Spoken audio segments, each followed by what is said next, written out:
Right, guys, welcome to all. Hope you all can hear me properly.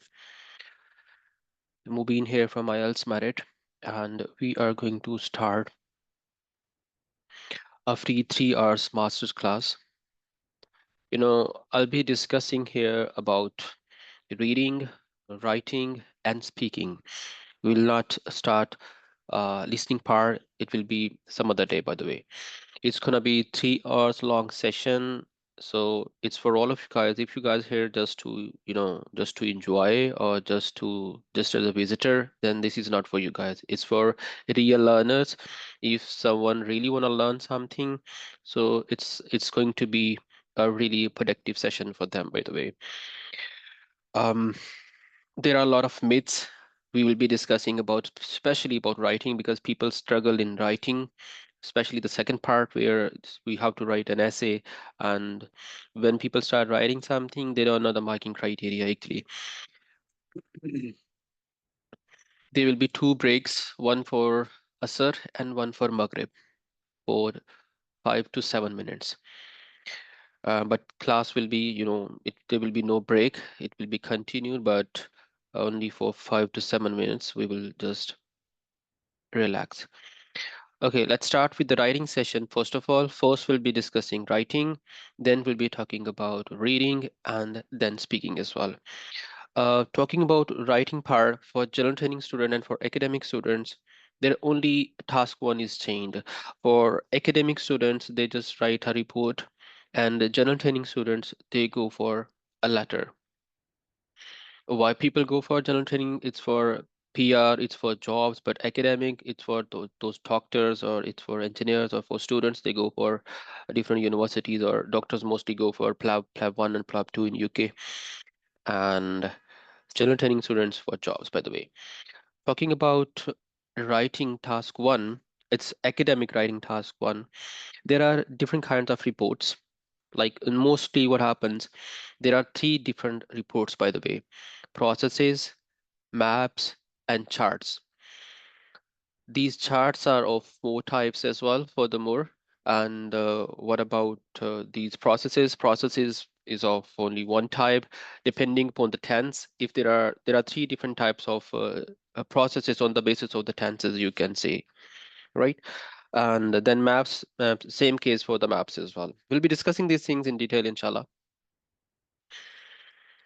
Okay, talking about number of words, we have approximately 150 words minimum. There is no maximum word limit. There is a minimum word limit, 150 words for report writing. It's not about writing explanation, opinions, or logics, or examples, or proverbs. It's all about data interpretation. They ask you, there will be a chart, a process, or a map, and you just need to write in a proper structure. What will be the structure we'll be talking about, but number of words are more important. No more than 200 words, I would say. 160, 170, 175 words are ideal words. Okay, talking about reports, there are different kinds of charts. They can provide you a bar chart, the most important chart, though the most common one, then line graph, pie chart, table, multiple graph, processes, and maps. These first charts, these are all charts.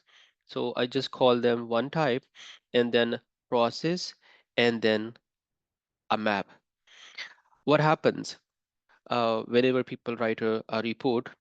They ask you to summarize the information by selecting and reporting the main features. So this is the test of leaving values. You don't need to write every single thing. Okay, how to write these reports? I have a five step approach. First of all, you need to understand what is the marking criteria. Remember, in listening, in reading, there is no marking criteria, by the way, but in speaking and writing, there is a particular marking criteria. They mark you on the basis of four different things. Like in the listening paper, it's a computerized marking. In the reading paper, it's a computerized marking. Out of 40, like if you need a 7 band, if your 30 answers are correct from reading paper, it's a 7. If listening, you need 7 marks. Same case, you just need to correct 30 answers. But in speaking and writing, there is a direct human involvement. They mark you on the basis of four different kinds of things. We'll be discussing what are these. So you must know what are these people are looking for in your writing, and what are these people are looking for in your speaking, by the way. There are a lot of myths in the market about the marking criteria. uh, what about report writing? After understanding marking criteria, we need to think of uh, what could be a proper structure for report writing.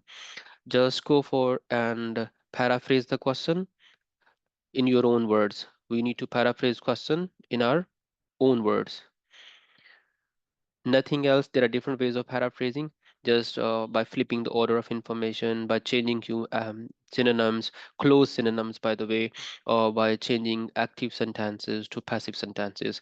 You can apply these three techniques or any one of them, but there should not be any mistake whenever you are going for a paraphrase form of the question. And this one liner or two liner is the first paragraph, by the way. After that, you need to write an overview. It's not you can say a conclusion. It's an overview. It's a big picture. After writing a paraphrase form of the question, go for leave a space. Whether you're going for a computer-based paper or you're going for a paper-based, you need to write an overview. Overview contains two general sentences about the chart, about process, or about a map. You can divide data into two equal groups depending upon types of values, tens or trends, or quantities or changes. Maybe if it's a process, then you must know what are replacements, refurbishments, new construction, or something like this. If you are dealing chart, then you must know fluctuations, gradual increase, gradual decrease. I'll show you a chart right after this. So you just need to write two journal sentences, plus you can write a comparison as well. It's an optional case. Two sentences are compulsory. Third sentence is an optional case. Overview, big picture. No data, no percentages. You can write year, but no percentage. And then you have to go with an overview. After overview, you need to give two details paragraph, separate paragraphs, one overview, one detail of the one paragraph of the one picture, or if there is an only one picture, then half of the picture, because you are going to divide data into two equal parts depending upon types of values, tenses, and trends. So in overview, you write two general sentences. Give details of one journal sentence in the one paragraph, and in the second paragraph, go for the second journal sentence, by the way. Right after this, when you are done with your paraphrase form and overview and two details paragraph, you need to recheck your work. If these professors from Oxford and Stanford, if they check their work, then we must check our work as well, right? For example, first let's understand what is the marking criteria.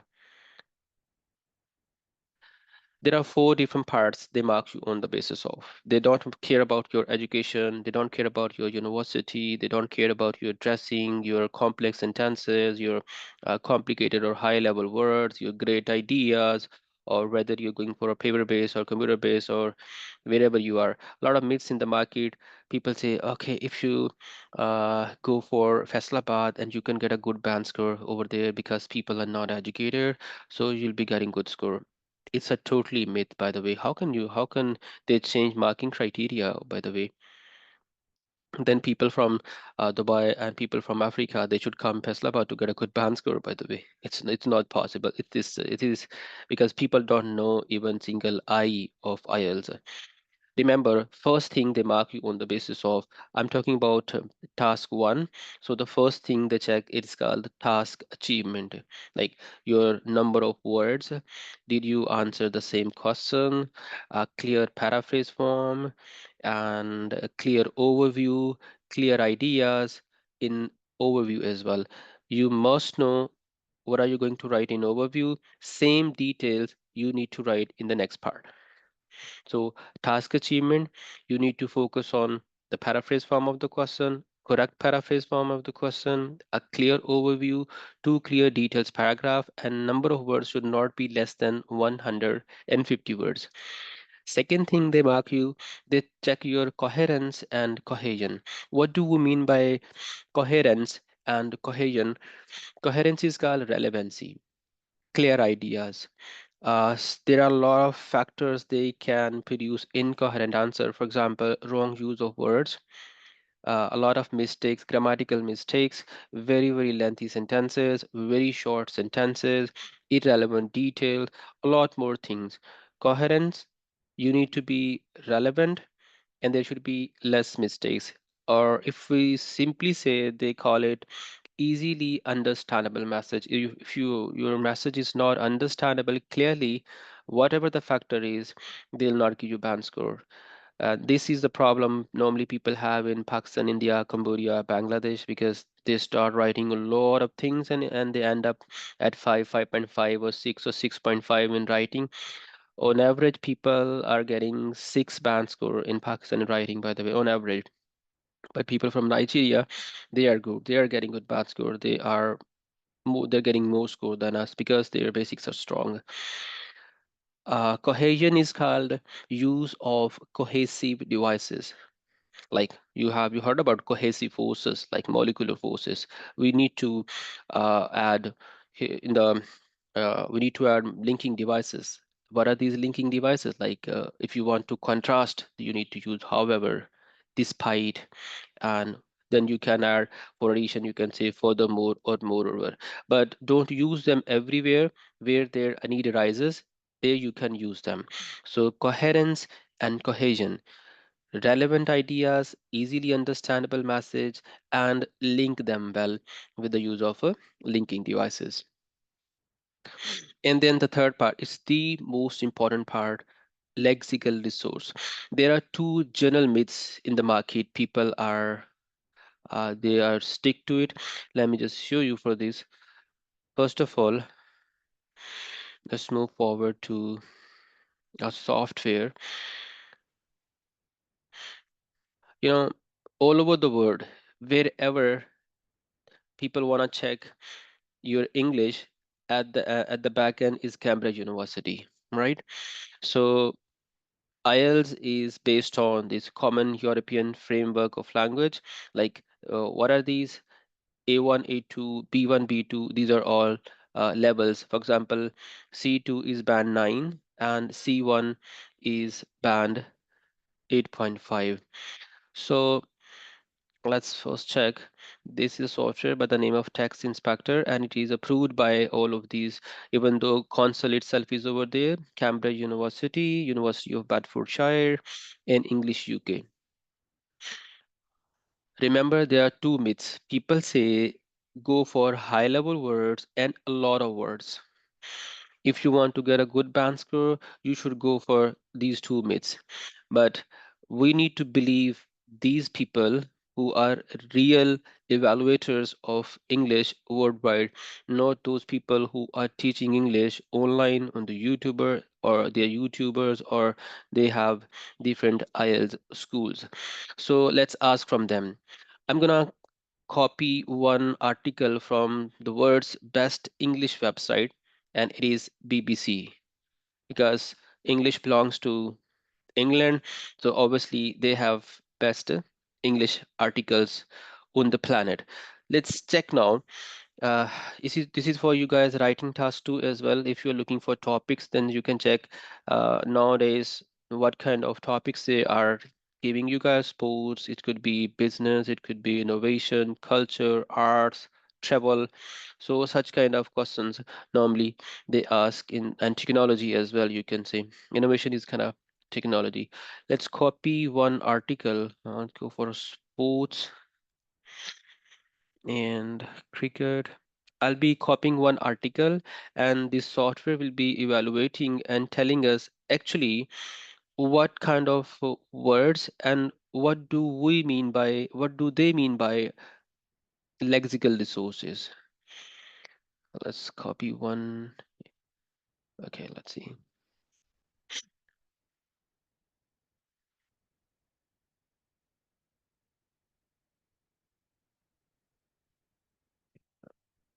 Let's copy from that part.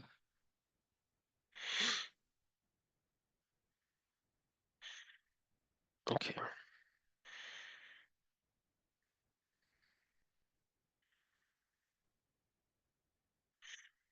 Okay.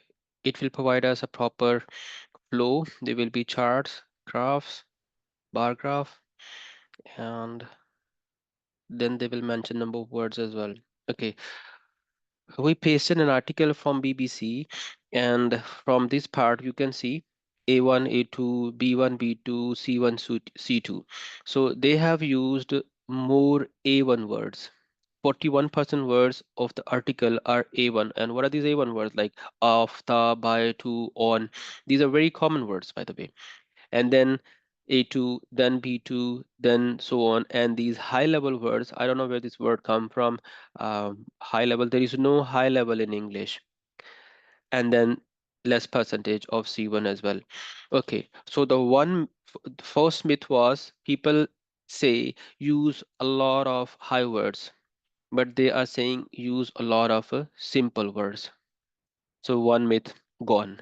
Number two, what they call high level words and what we call high level words. When someone is speaking and he's using complex words or like lengthy words, we say, wow, he's very good in English. She's very good in English. It's just the point of thinking, basically.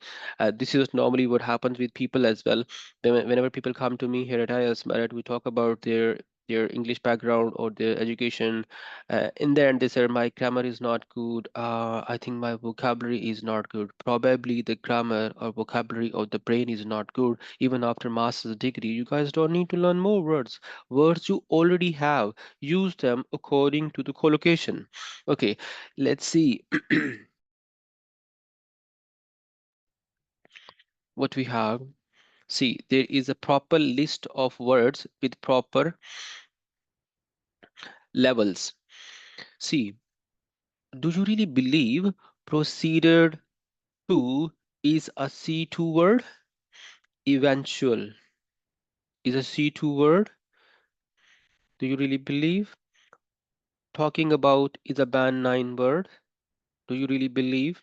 No, because these are words to discuss a topic. Actually, people call C2 words like when a word is difficult to memorize or it's difficult to understand for someone or it's a complex one. Remember, they don't call vocabulary when someone is able or is not able to use a lot of words, or these are according to people high level words, even though we should be able to use more simple words. See, from, the, second, ball, of, the, and, with, very, these are simple words. Without simple words no one can speak, and without simple words no one can write. Yes, sprinkle good words. I'll give you example. Like for example, if you want to have a breakfast, you have bread and honey. If you will eat bread, it's tasteless. If you'll go for honey, definitely is another problem for you. Your tummy will fail. So what to do? Spread honey on bread, and you'll have a tasty breakfast. So easy words, bread, honey, good words. So it should be the combination of both high level and simple words. So this is the actual meaning of a lexical resource in IELTS, or simply you can say topic related words. You must be able to discuss a topic. For example, if you want to talk about education, then you can say creativity, art, cognitive benefits, cognitive abilities, brain development, seek, learning, skills. These are all words to discuss a topic, educational topic. One more thing. Normally, what happens? We conduct a simple, free mock test in the end of 2 or 3 months. Normally, people ask us for, sir, when you guys are going for your free mock test. But when these doctors call, you know what they say? They say, sir, when is your diagnostic test? Diagnostic test, because it's a medical term they use. So uh, we should be able to use topic related words. And the fourth part, they mark you on the basis is called grammatical range and accuracy. So the fourth thing is range of grammar and accuracy. What do we mean by range? You should be able to use complex sentences, compound sentences, and conditionals, double conditions, imperatives, exclamatory, optative, these kind of sentences, but accurately. Accuracy is key. I have never given anyone in time my life six band on the basis of range. What to do with the range if someone is making a lot of grammatical errors? Make less grammatical errors and focus on accuracy. You should use conditionals and compound and complex sentences, but with less. Everybody makes mistakes, by the way. We make mistakes, and but the better is who is making less mistake in IELTS. So it's a race of making less mistakes. So this is the marking criteria for task one. Rest of the things are fine for task two as well, but this first part they call task response. Rest of the things are fine for essay writing as well. What do we mean by task response? Like you need to answer the same question these examiners are looking for, because in essay writing there are always two different types of questions. One is called a general topic and the other is called main topic. If you are going to answer a general topic, then it's going to be problem. Go for main topic, real topic, and the number of words should be no less than 250 words. Okay, let's move forward. Each of them is of 25%. They don't care about anything else in your writing. If you people are saying you they need a good handwriting, if you go for a computer delivered paper, you will get a good band score. If you go for IDP, you can get a zero point 0.5 higher band score. These are all myths. It's just like you are going to a hospital and you're talking to patients and you're asking them, how can I make these things better? Like I'm sick and how can I treat myself? You need to go to doctors, not to these patients. They are already sick. So, for example, it's a line graph, right? They always give us one is a question statement. Second, they provide us instructions. What to do? We need to paraphrase this question and follow instructions. If you will check, they say the graph below gives information from 2008 report about consumption of energy in the USA since 1980 with projections until 2030. So it's a report in USA published in 2008, but it's from 1980 to 2030. So half of the part is in the past, half the part in the future, by the way. And we have we have six different kind of quantities like petrol and oil, coal, natural gas, nuclear, solar, wind, hydropower. Whenever you will be given line graph, whatever the chart it is, there are three T's to focus on to divide data. For example, you can go for trends, tens, or types of values. Whatever you feel comfortable, you can go for it. If you check on y-axis, we have units of energies, and on x-axis, we have years. Oh, if you check it out their trends, then these trends are approximately similar to each other. But if you go for years, then how can you divide data right in the half year? Still, it will be complicated for you. We can check it out about the values. Petrol and oil, coal and natural gas. These are all fossil fuels. And last two, these are renewable energy sources. So fossil fuels, renewable energy sources, and we are left with nuclear. So we can group it with the nuclear, with the renewable energy sources. So these fossil fuels will be group one, and these will be group two. Whenever we have, trends like this, like gradually increasing, you need to talk about the initial value and any value in the center or somewhere else, you can take it, and then the last value and trend. And we have noticed pattern and oil, the dominant type of the part of the graph.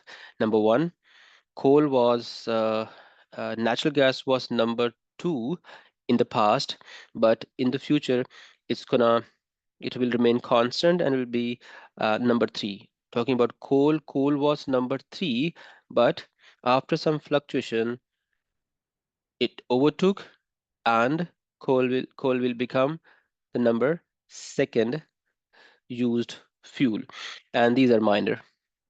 So initial value, their fluctuations, and this one hydropower dropped and will remain constant, and these are minor but significant. We need to give their approximate values in the start and then the last values actually.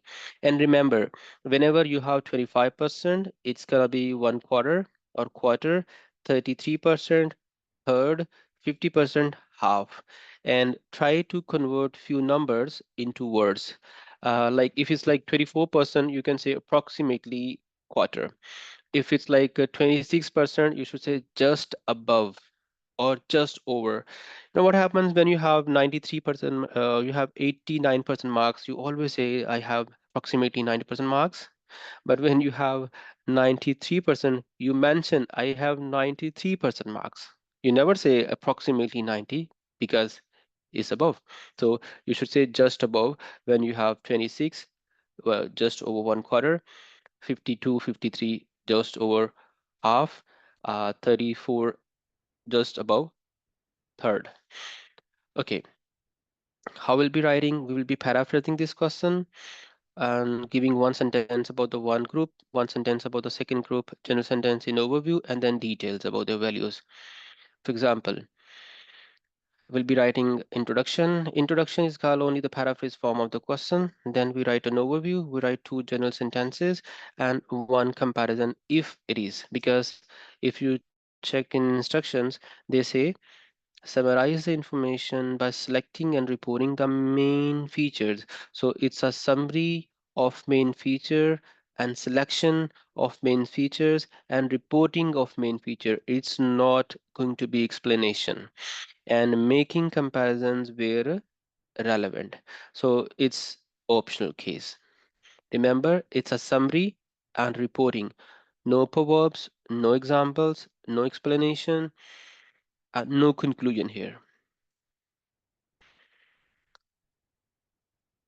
So first is going to be paraphrase, then overview, and one comparative sentence if you feel there is, and then two details paragraph, and there are four paragraphs for report writing generally.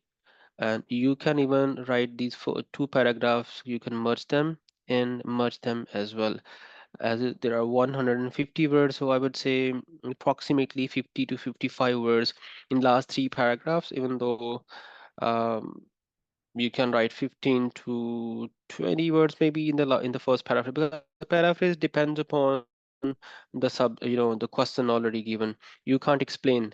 I have already told you paraphrase is called using close synonyms of words, changing few grammatical rules by flipping order of the information, or you can change active to passive sentences. Here you go. If you will be writing report of this one, this is how you need to paraphrase: overview of the question, and then details. First of all, talk about fossil fuels, their values, their trends, and then nuclear and renewable energies. So if you want to write a report, Allah Akbar, Allah Akbar. Guys, we will wait for 2 minutes.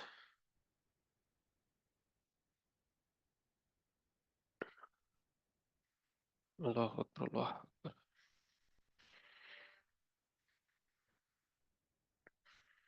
Ashhadu an la ilaha illallah.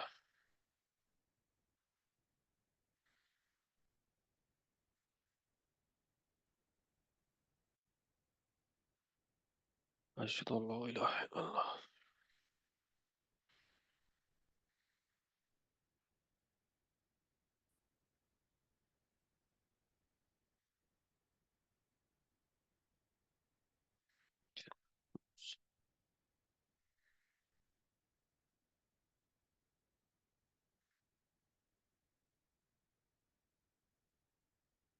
Ashhadu anna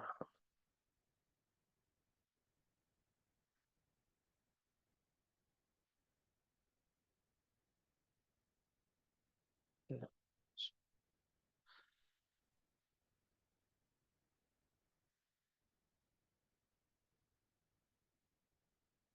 لا حول ولا قوة إلا بالله.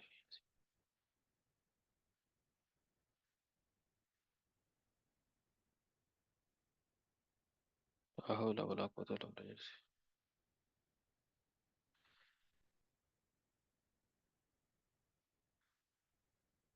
لا حول ولا قوة إلا بالله.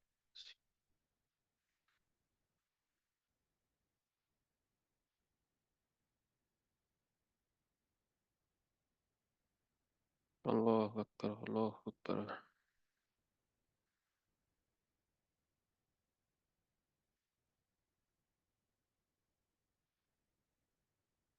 لا إله إلا الله محمد رسول الله صلى الله عليه وسلم.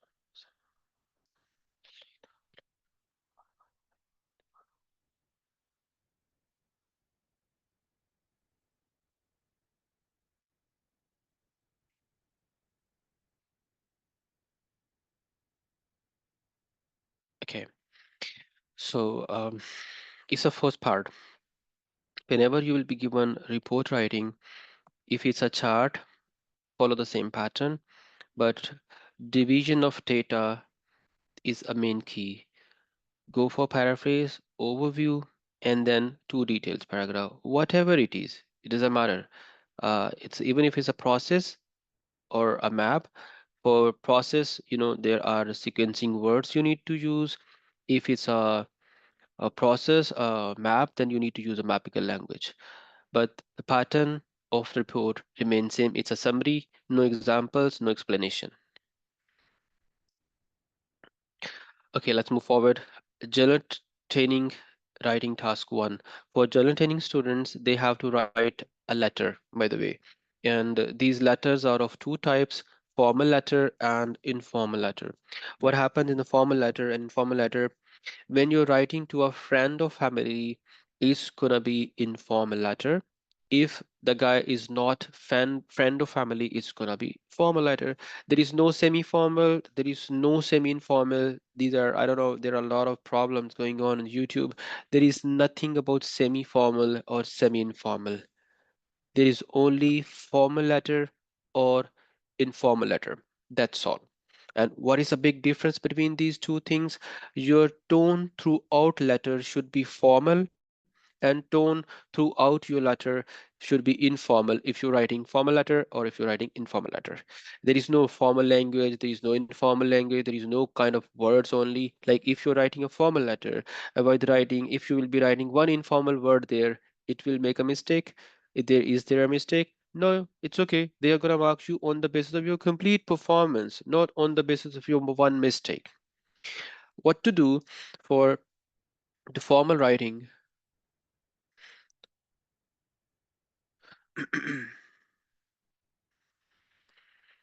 First of all, go and write the name of,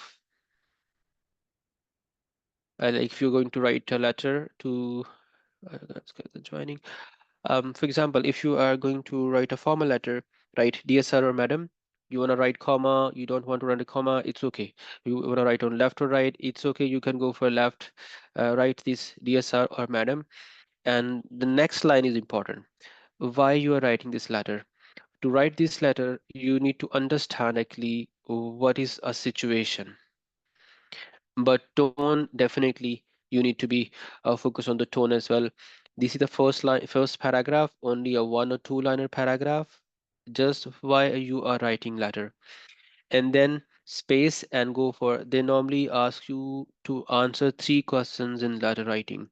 Answer the first question into 50 to 55 words approximately. Don't say like sir said 50 words only, but around 150 to 55 words.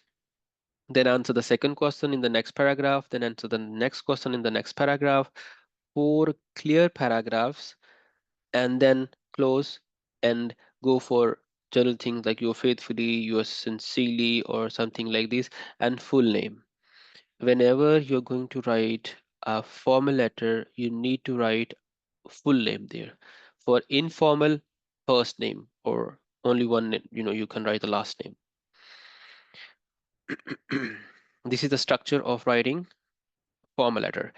Suppose we have a letter. If you will be given a letter like this, like you have lost something and you have You have, you are insured, by the way.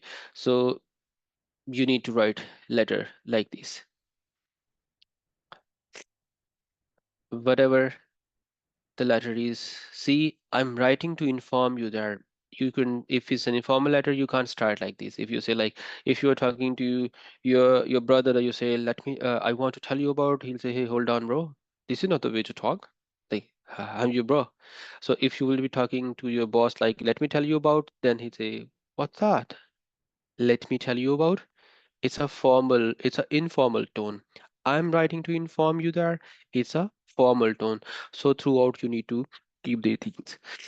We can't use contractions in formal letters.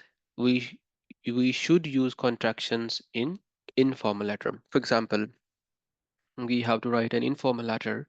So first name only and reason as it is, but tone should be as, see, I wrote here, I'm just writing to let you know that this is the way we start informal letter. We can't start the way formal letter. And then answer of these questions, whatever the questions are, in the same way, and then your first name only in the end after these closing lines. Suppose you're writing to your friend, for example, your friend is coming next month to visit you, and this is how you can start. I'm so happy you are coming to visit me next month, and then whatever the details they ask, and then there will be three questions. Whatever these questions are, you need to answer these questions in a proper way. So letter writing is one of the easiest tasks, by the way.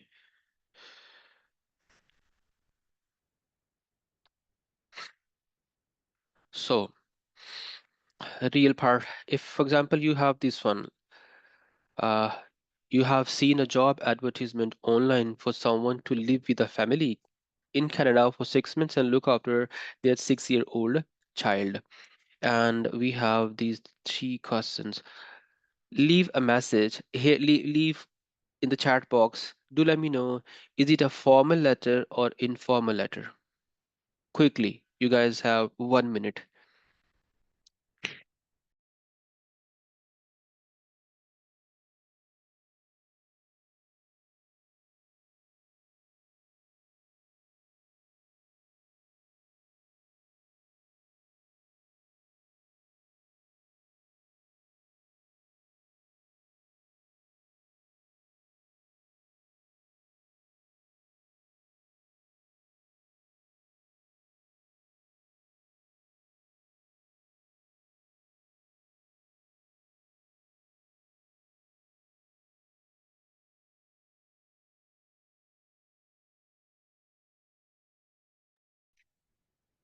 Okay, we have two messages. Let's check.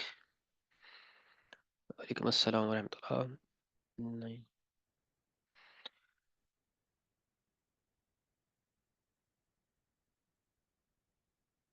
Yeah, it's a formal letter. Because see, write a letter to the parents. From this word parents, it looks, it's an informal letter. Actually, it's not. See, it's a job advertisement, and you're writing to those parents, you're writing to that family is going to be your boss, so it's a formal letter.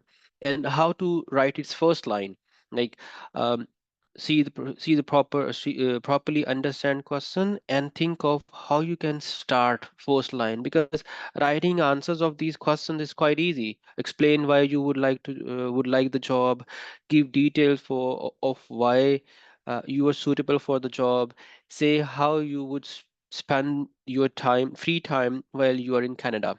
Actually, these questions are common. You can write, obviously you have question, but how to start this letter? Let me just show you a few options. For example, um, I don't know who put this line over there, guys. So please don't show your painting skills on the screen. I'll lose the control. I hope you all are educated, mashallah. Okay, I'm writing about an advertisement for a job in in Canada to live with a family and look after their young child for 6 months. It's very simple, and they're asking after their young child, like if you're writing to family, why you're writing their child? So does that make sense properly? What about this one? I'm writing to inform you that I have seen your job advertisement and I would like to live in Canada for 6 months and take care of your young child. You have not mentioned, you have just mentioned like job advertisement and you were feeling yourself, you are selected. So no, sometimes people like write like this. What about this? I am writing because I would be over the moon to do the amazing nanny job you advertise. Now, how can like I'm contraction is there, I contraction is here, and it's a straightforward. It's informal tone, but answer is our letter is formal. So this is how we'll be starting the letter. I'm writing in response to the advertisement you placed online and would like to be considered for the nanny job, right? So this is a way to start this one. Guys, we have 7 minutes break, 5 to 7 minutes for Asr, and I'll be back. We'll be starting from writing academic writing. Task 2, we'll be discussing things and one by one. I'll be showing you first of all marking criteria, then all of essay types with structures and their sample essays we'll be discussing, and then moving forward, inshallah. I'll be back.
All right, guys, welcome back.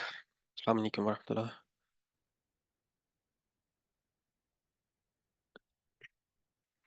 So, what about task two? Is the most important part of IELTS where mostly people struggle.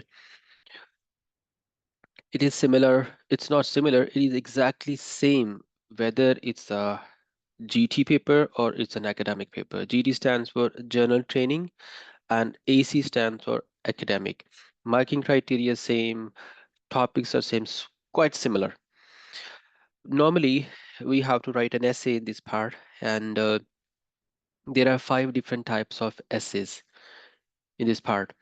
First of all, s- okay, so the first essay topic is discussion essay, opinion essay. Opinion is also known as an agree disagree essay as well. And in this part, there are different types of questions they ask. It's not simply like if you will see a word opinion, it's an opinion essay. No, sometimes this word opinion comes in discussion essay as well.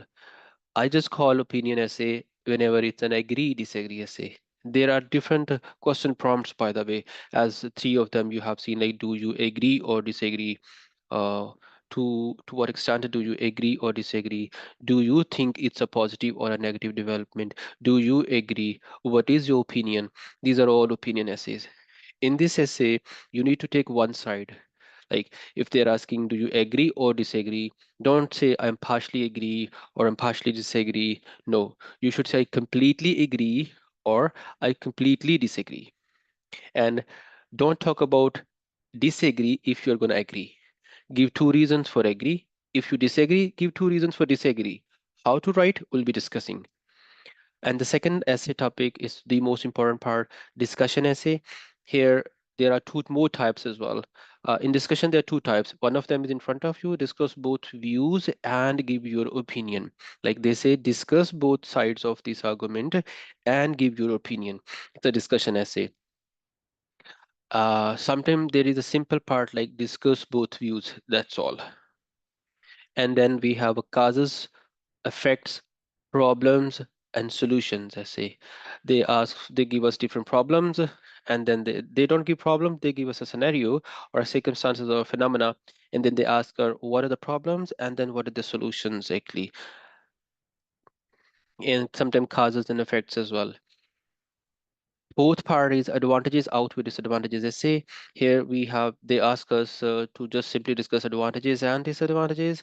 Sometime they ask us, do the advantages supersede or outweigh or surpass the disadvantages? Or sometimes they say, do the advantages do the advantages do this has more advantages than disadvantages? So it's a kind of opinion essay. We deal discussion essay and outweigh essay as same, like we have the same method of writing. We talk about post both sides, but we back up from one idea. And then the fifth part is normally it's a two, you can say that they provide us 2 direct questions. It's a double question essay. It's just like a problem solution essay. One of the questions could be problems, or the second question could be solutions as well, but they can ask separate different questions as well. So generally, we have 5 different types of essays: opinion, discussion, problem solution, advantages and disadvantages, and double question essay. Double question essay is also known as random essay as well. Okay, what about opinion then? Whenever you will be given an opinion essay, like agree, disagree essay, you first need to decide whether you are gonna agree or disagree. And then think of 2 sides, 2 ideas. There are different ways of thinking ideas about the question.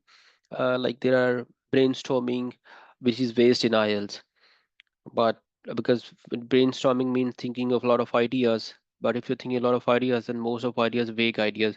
That's why just write 3 to 4 ideas on the paper and select 2 of them or 3 of them. Like examiners are not looking for bunch of ideas or list of ideas from you. They're looking for 2 to 3 ideas max. So there are how to write opinion essay.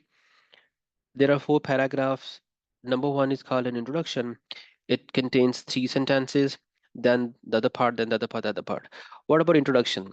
As I told you in report writing and letter writing as well, first line is the most important part. It is a kind of question. So same part is here. Just paraphrase the question, whatever the question they is asked for, write in your own words. Don't give explanation. Just paraphrase it. It's paraphrasing an essential skill, by the way. If you are not good paraphrase, you are not a good paraphraser, or you don't know how to paraphrase, IELTS is not your type of test. Then we have to go for thesis statement. Thesis statement is called outline statement. Remember what is called paraphrase, what is called thesis statement, and what is called outline statement. Paraphrase is called just write question in your own words. Thesis is called your decision. You can say you are gonna agree or disagree. This essay agrees with the statement, or this essay disagrees with the statement. And outline what are the ideas you're going to write in the next paragraphs. Remember, outline precised ideas you're going to write, like why you agree right here, why you disagree right there. That's all. Then first body paragraph is called the answer of the first question or the first reason you why you agree or why you disagree. You'll be writing in outline, so you will paraphrase the first part of outline and write as a topic sentence in the first body paragraph. Give its explanation, go for its example.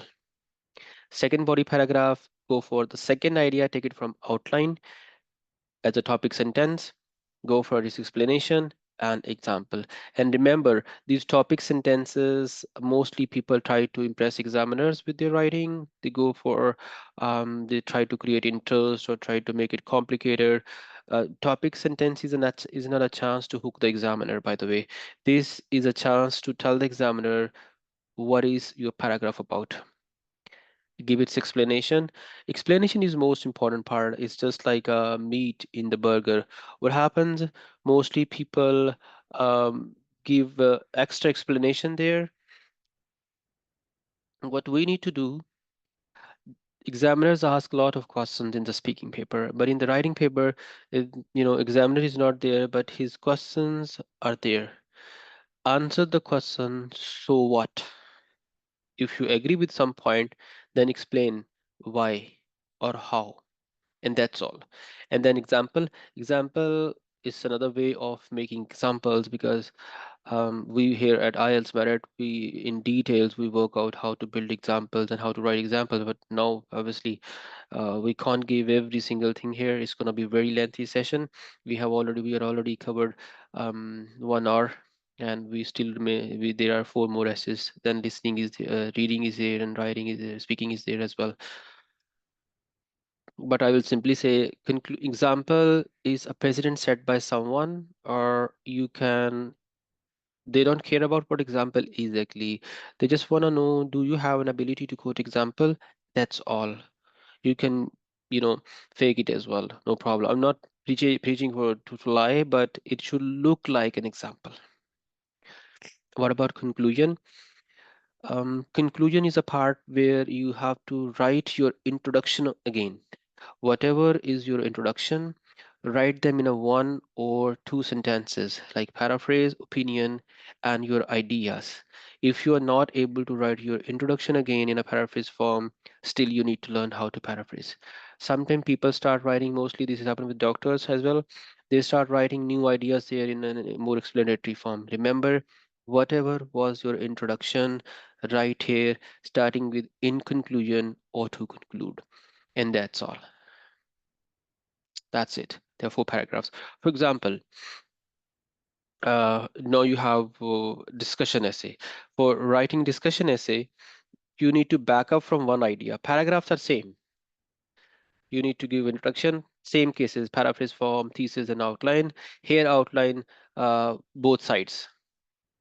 And then first body paragraph is a stronger side. You need to talk about the right here. You can say the state first point of view, give explanation, go for opinion, like make it stronger and go for example.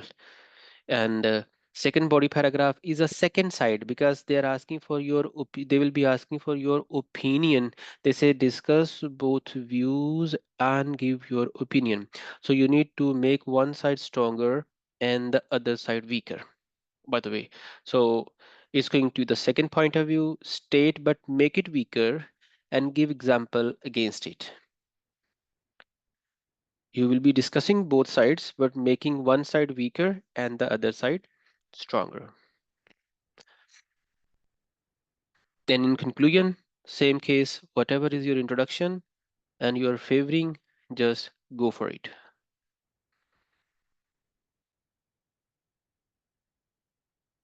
Yeah, without example, they don't accept any idea, Rusa. Okay, example should be in the end of main body paragraphs, not in introduction, not in, conclusion.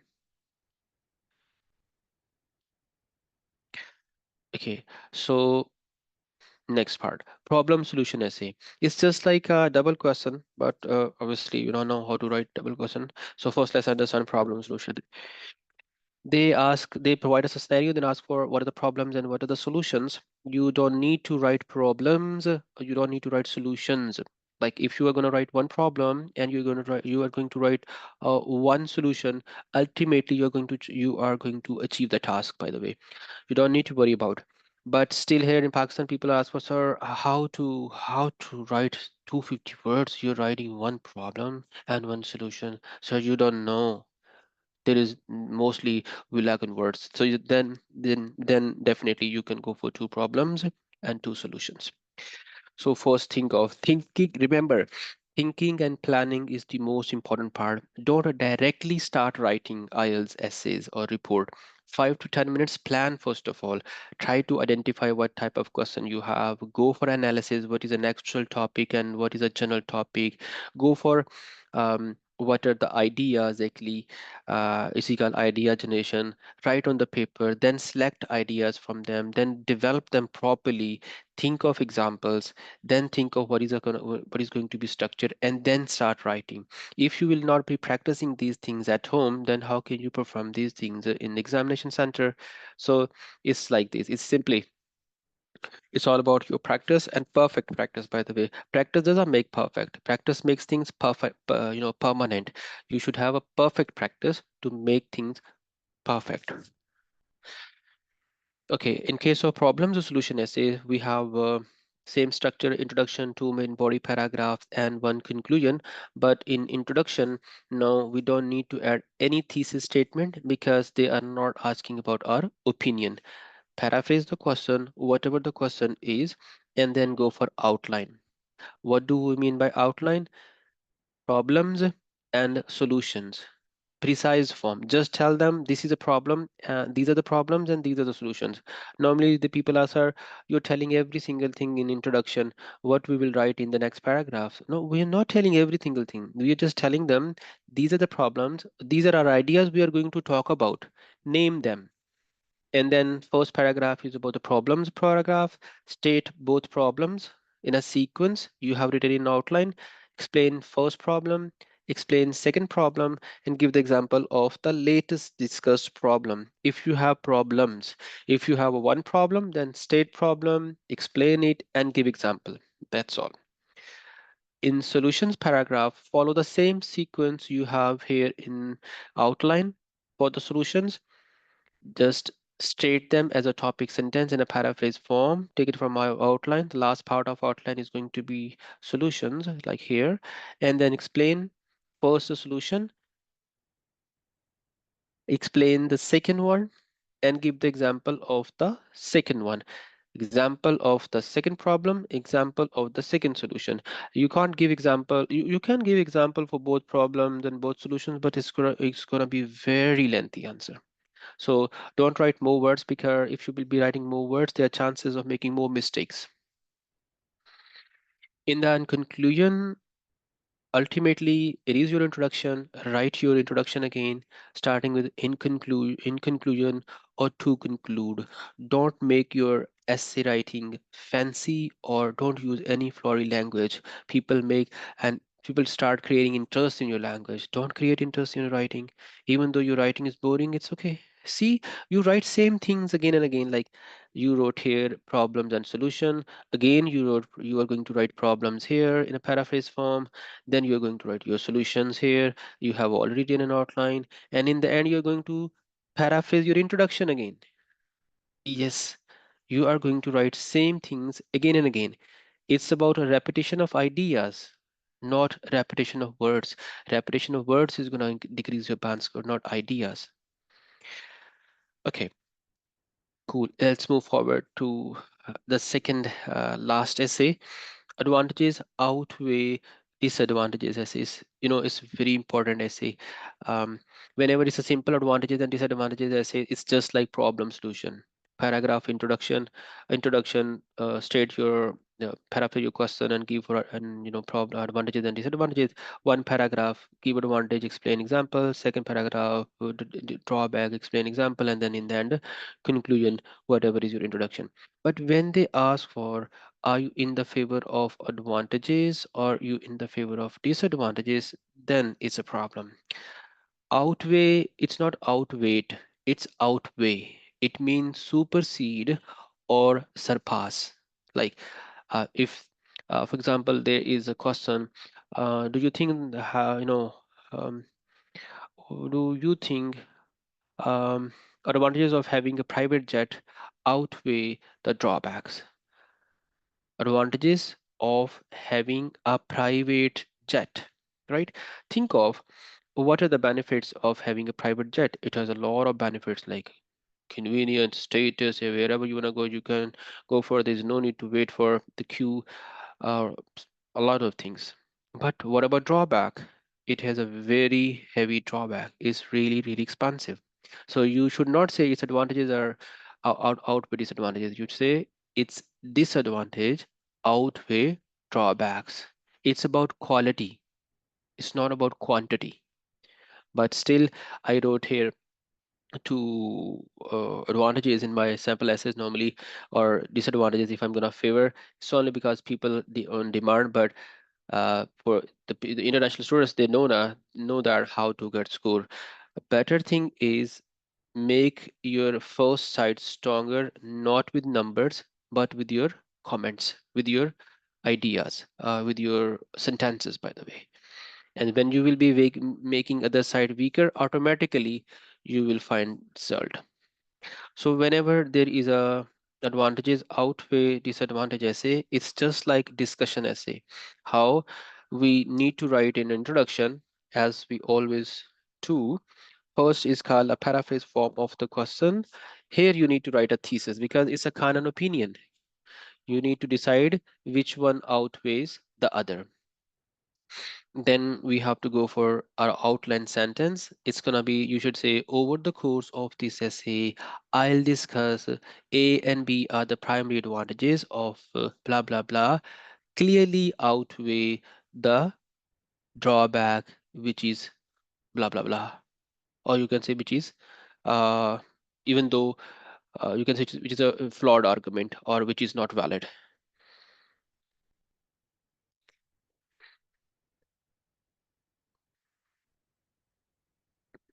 So, and then first side is a stronger side, state first advantage, take it from outline, explain, give example. Second advantage, explain example. We can write one advantage as well. And then the second paragraph is a weaker side. If you are favoring advantages, make it, it's a first body paragraph. If you are favoring disadvantages, then write a disadvantage in the first body paragraph. You should say this is a drawback, but you have to prove it's not. You have to make it weaker. And then example against it.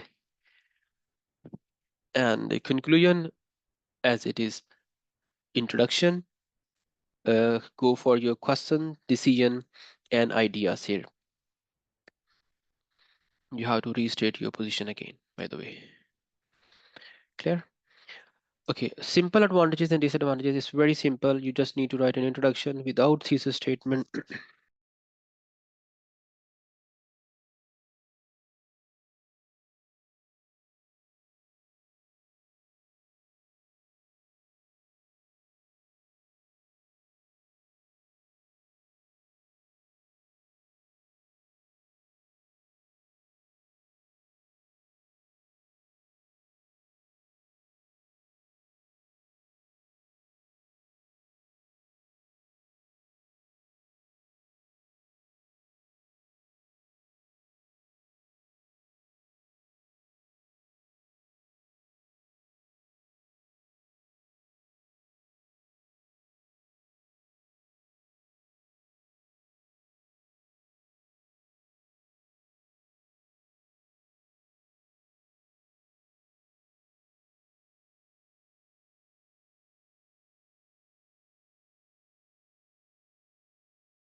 Oh, sorry, I was speaking. Remember, whenever we have this one advantages, disadvantages, so we just need to write an introduction. And in introduction, what we have to do, we have to paraphrase the question, give outline, and outline like advantages and disadvantages. First body paragraph, we write both advantages, explain them one by one, and quote the example of the latest discussed. Same case for the drawbacks as well. State both, drawbacks, take it from outline, paraphrase them, and one by one give their explanation and quote example in the end. Without examples, no idea is accepted. These are the structures approved by IELTS examiners. According to them, Mubin, these are the structures, like it's easy for students to generate ideas and it's easy for examiners to understand as well. There are a lot more structures that you guys can follow. I'm not forcing anyone because it is already approved.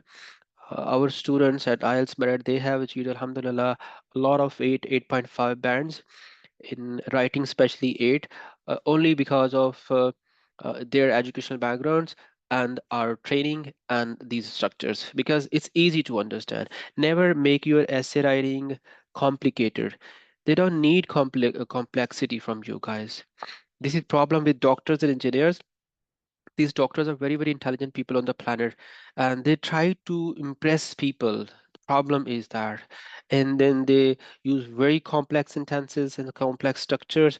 They feel like when they have ideas, feel like because of ideas they can get the score. And believe me, we have discussed in marking criterias, they don't care about your ideas, your education, your, even though your accent in speaking and your nationality, your dressing. They don't care about these things. Even if you're wearing bin bag, it's okay. They don't care these things. Focus on marking criteria. Okay, and then double question essay. Double question is just like a problem solution. Normally they ask two straight questions. So we have 4 paragraphs. Go for introduction, paraphrase the question, answer both questions one by one, answer question number one and question number two, and then go for first main body paragraph. MBP1 stands for main body paragraph. And what to do, answer question number one, give its explanation and code example. Second paragraph is answer of the second question. Again, take it from outline, paraphrase, give its explanation, and then example. Explanation should be 2 to 3 sentences, and example should be 3 to 4 sentences, no more than that. Sometimes people write half of the paragraph of example. Don't do this.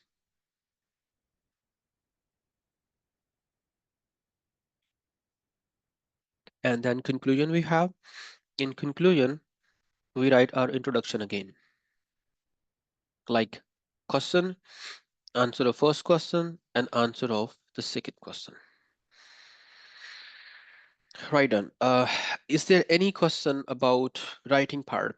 We are done with this task one, task two, marking criteria as well. I tried my level best to give you an idea about structure and types as well. If you guys have any question right now, you guys can ask me. You guys can even unmute yourself to ask questions, and then we're moving forward to the speaking part.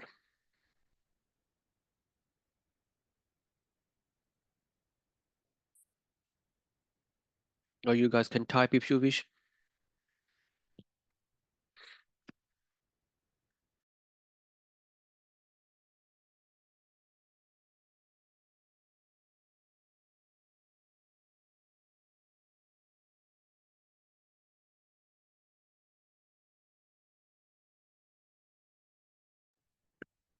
Okay, no problem. So let's start with the speaking part. In the speaking paper, I directly move forward to marking criteria. There are a few questions people have.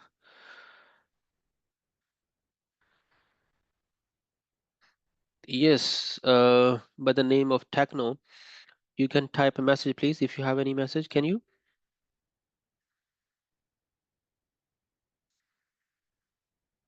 What is this?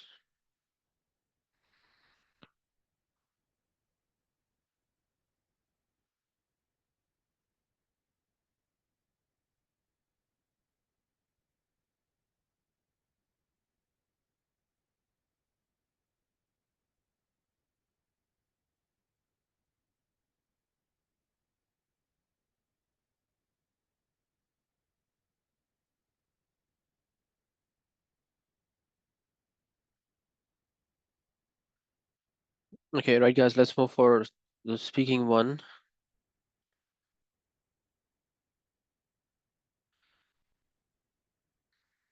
Okay, I'll be taking questions in the end if you wish, because we are running out. We have already passed approximately 1 hour and 20 minutes. Um, in the speaking paper, what happened? First, we need to understand marking criteria. You must know, as I told you in the start, in listening and writing, there is no marking criteria. Reading, there is no marking criteria. In writing and speaking, there is a marking criteria. We don't need to impress examiner. Just try to understand what to do and what not to do, or try to understand what these examiners are looking for in your, you know, in your speaking and in your writing.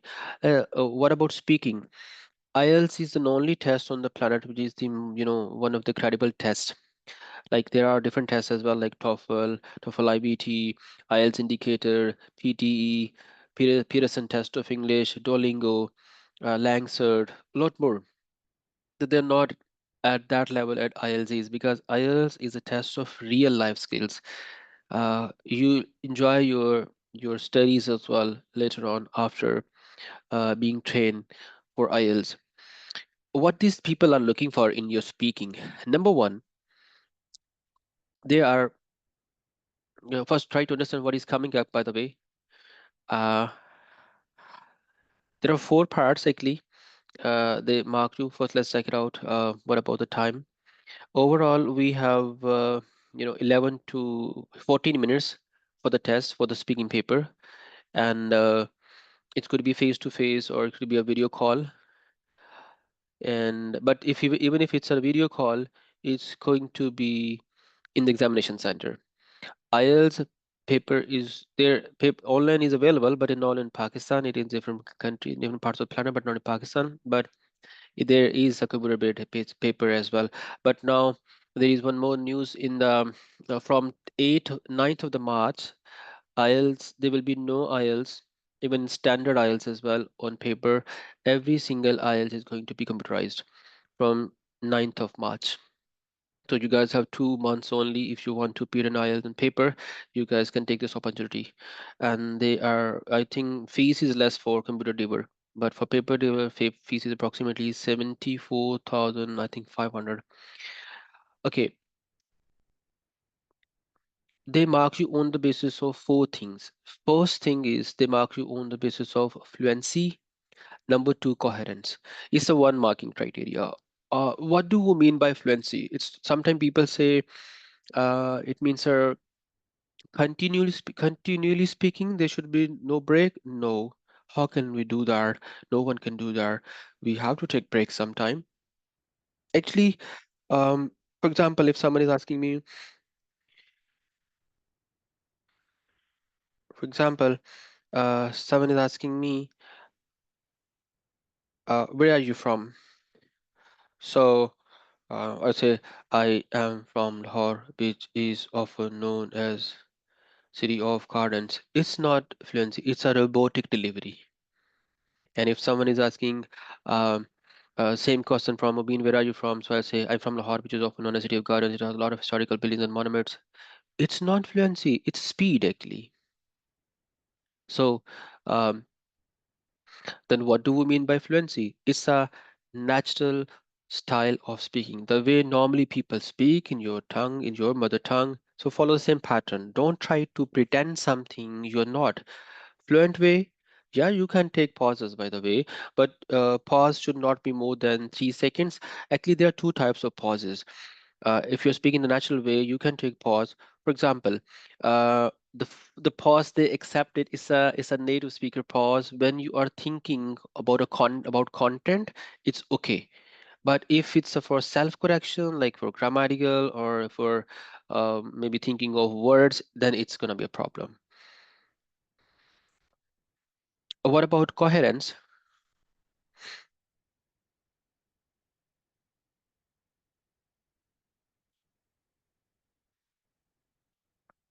Um,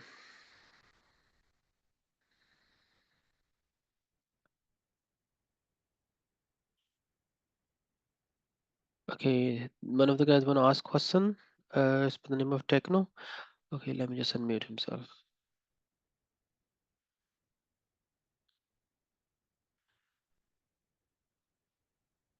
Um,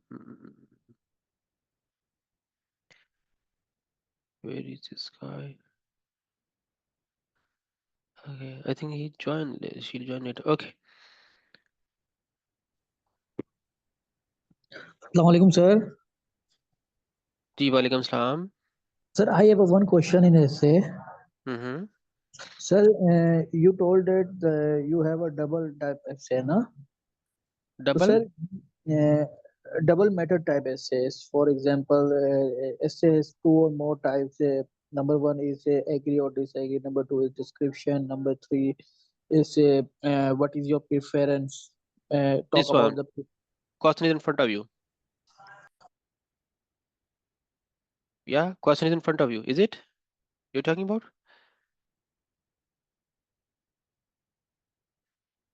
Hello?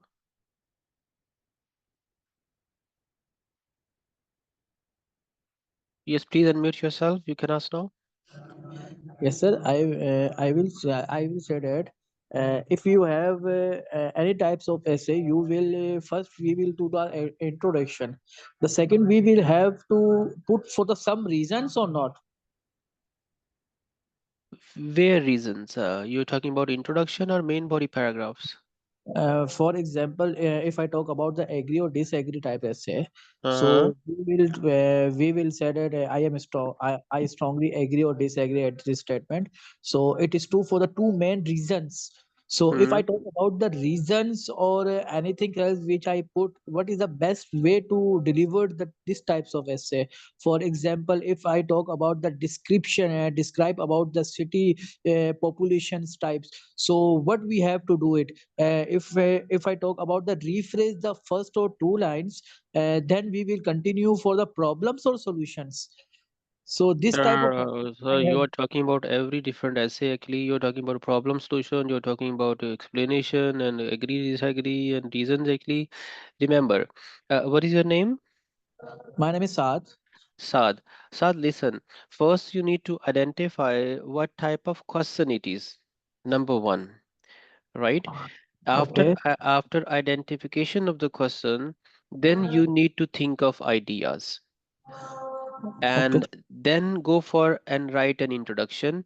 And if it's a, for example, double question essay, after paraphrasing, you need to answer the question directly and write in a precise form in outline. Okay, and then go for first body paragraph and answer the question and then give reason. This explanation is basically a kind of reason, and these reasons change question to question depending on question. So first understand the question, then think of idea, then understand structure. Okay, Okay. Okay, sir. Okay. thank you so much. Thank you. Okay guys, we were talking about the speaking part, and we were talking about fluency and coherence. So the first part is fluency. Fluency is called your natural way of speaking. You can take pause, but if your pause is for self-correction, it will definitely decrease your band score. But if it's a content thinking pause, like you're thinking about what to answer, then it's fine. But don't take pauses more than 2-3 times or no more than 3 seconds, by the way, because when your pause is more than 3 seconds, it's awkward. Second thing is coherence, like relevancy. Your answer should not be very lengthy answer. It should not be a very short answer, like yes, no answers, or don't try to give them memorized answers or Googled answers. Because sometimes people try to impress examiners with their memorized answers. They try to memorize from internet or Google and then try to give answers accordingly. Coherence is called easily understandable message. You should speak in a flow, but in such a way that your answer should be relevant and easily understandable. Second thing is lexical resource, as we have already talked about from by using this tag, extra. There was a text inspector. You need to use topic related words accurately and appropriately. Number thing, they mark you on the basis of your pronunciation. What? What do we mean by pronunciation? Sometimes people call it accent, but accent has nothing to do with intelligibility. They don't care about your accent. You don't need to think of you should have a British accent or American accent, by the way.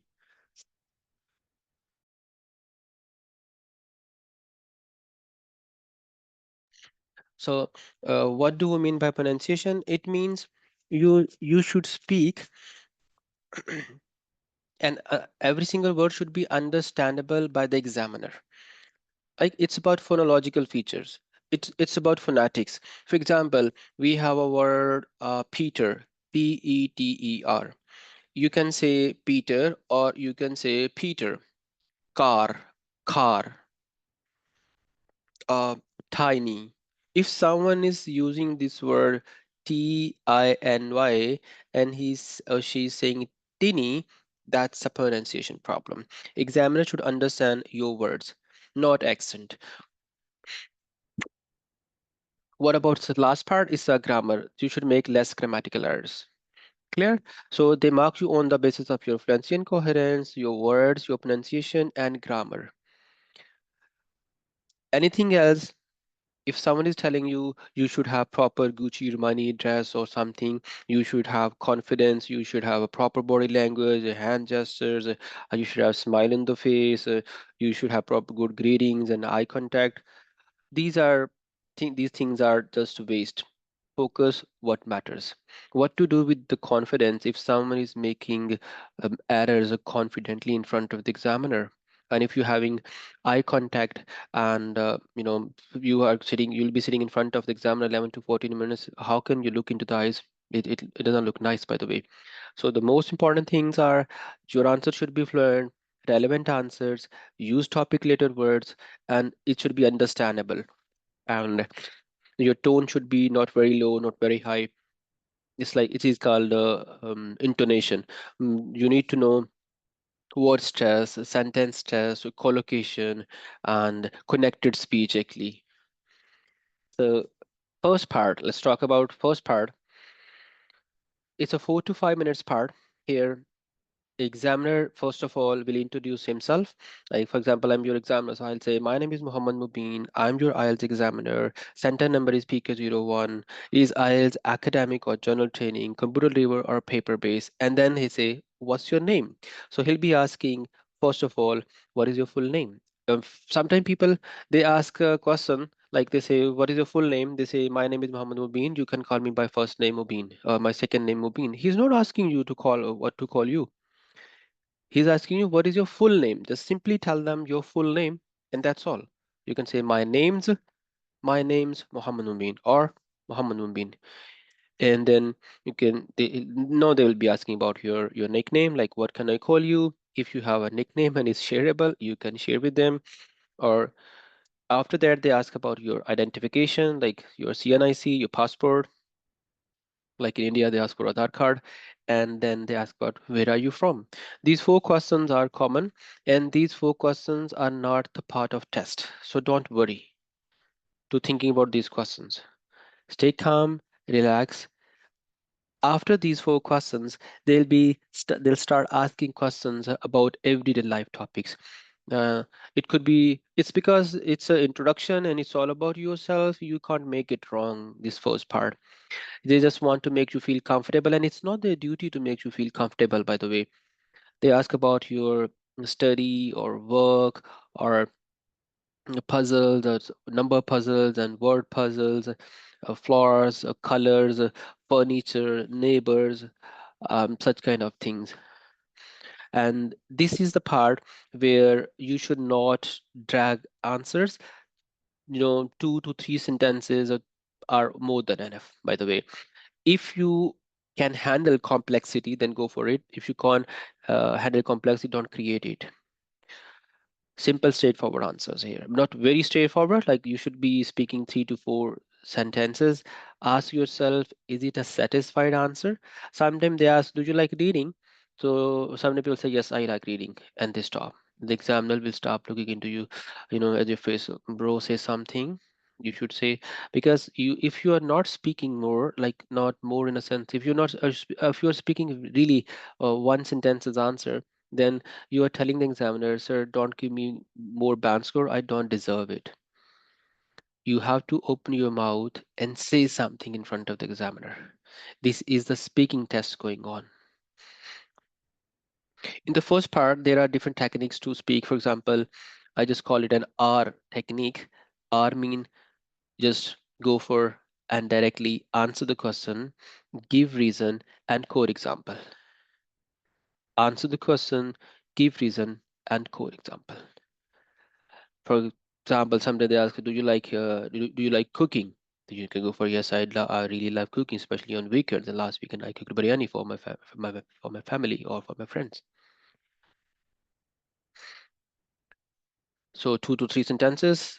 Here, what not to do. Don't give them short answers because it shows you are nervous.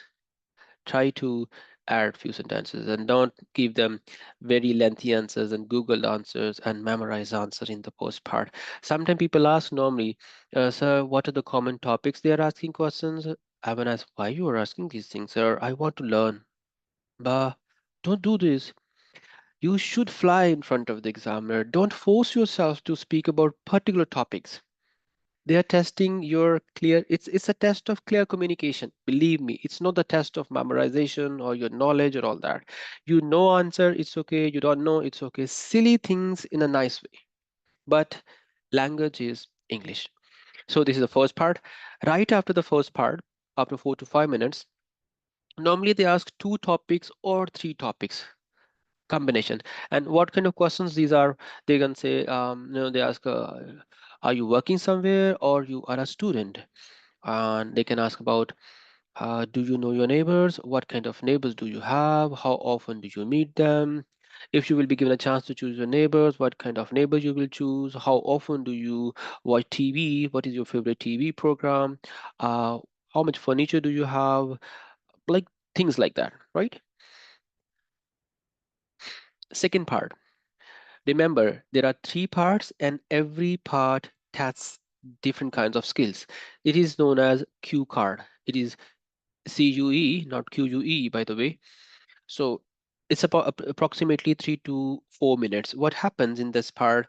You will be sitting in front of examiner. There will be only one examiner in the classroom, and you'll sit in front of him. He'll show you a topic, and he'll give you 1 minute to think of. They provide you paper and pencil as well, and then you have to speak for 2 minutes approximately. They give you 1 minute to plan your notes, and then you have to speak for 2 minutes.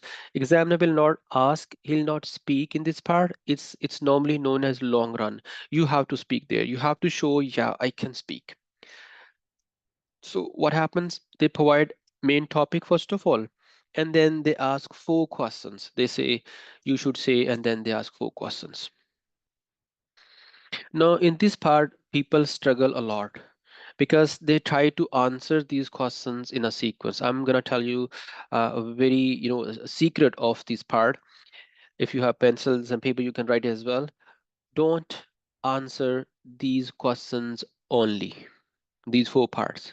Number one, don't answer, don't force yourself to answer these questions in a sequence, like one by one. They're not asking, they are saying you should say. It's a kind of cue for you. And if you're going to speak 2 minutes and these are 4 questions, people try to speak at an equal length of 30 seconds, 30 seconds, 30 seconds, 30 seconds. Don't do that. Even native speaker can't do that. So don't force yourself to speak in a sequence, speak at an equal length, and only about these questions. Then what? You can add more questions. You can miss few questions. If you are not able to speak about question number 2, then leave it. No worries. Your job is to talk about main topic. So build a story or go for an open and honest story. Introduce a topic. Say something what people think about your personal story, something from the past, something in the future, and in that anything you feel comfortable to talk about. Your job is to talk about main topic, not about these questions. This is why it is known as a cue card. It's a help. Anything that hinders you to speak in a flow, drop it. Third part. Uh, for example, you have a cue card, and this is how they provide a cue card. Like, describe an interesting movie you watched recently, and then they ask what genre the movie was, when you saw the movie, what was the movie about, and explain why you found the movie interesting. This is how they provide a topic. Your job is to talk about an interesting movie you watched. Don't focus on these questions. Yeah, look at these questions. If you know, then it's okay, by the way. But just talk about, like, you can explain first of all about, you can talk about cinema, and then you can about your interest when you were a child, and then with the passage of time how your interest developed and changed with the passage of time, and what kind of movie do you watch nowadays, and what is your favorite movie, what it is about, and then characters, and then in the end you can talk about whatever you feel comfortable to talk about. Last part is uh, second part, a third part, by the way, of the second module speaking. Is about 4 to 5 minutes.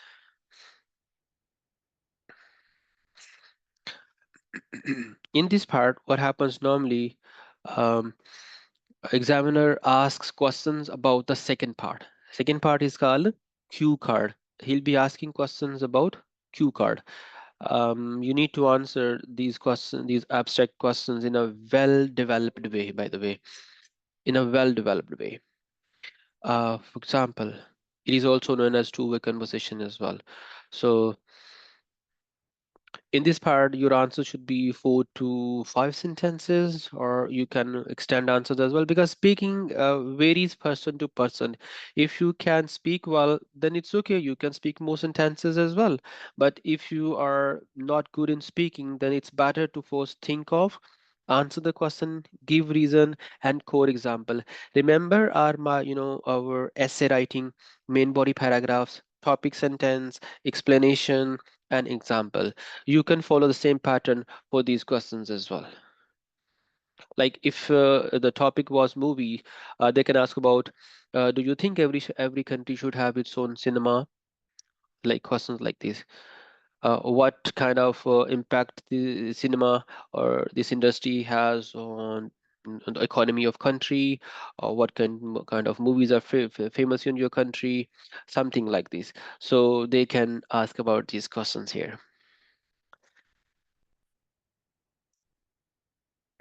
We are done with the speaking section. Reading and speaking part.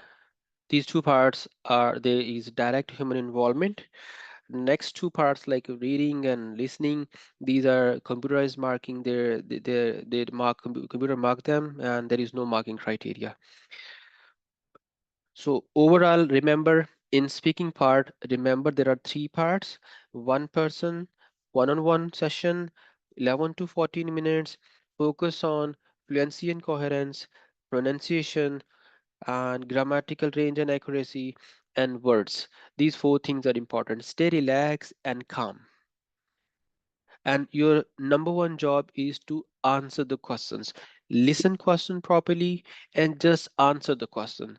Don't feel, sometimes what happens when you will be sitting in front of examiner, so examiners start writing on the paper something, and you looked, oh, he wrote 5, or she wrote, oh, I got 5 bad. He's performing his own duty, her own duty. You should do your own duty. Don't try to interact with the examiner. And sometimes they wear mask, and you feel like, I don't know, maybe I'm not speaking well because not moving, no expression. So it's okay. Remember, you are here to answer questions.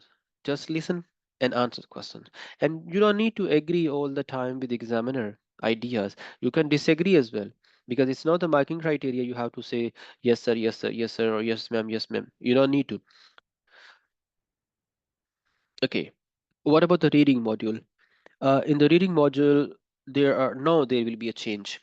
If it's a journal training paper, there are normally 5 short passages. If it's an academic paper, there are 3 long passages for academic students.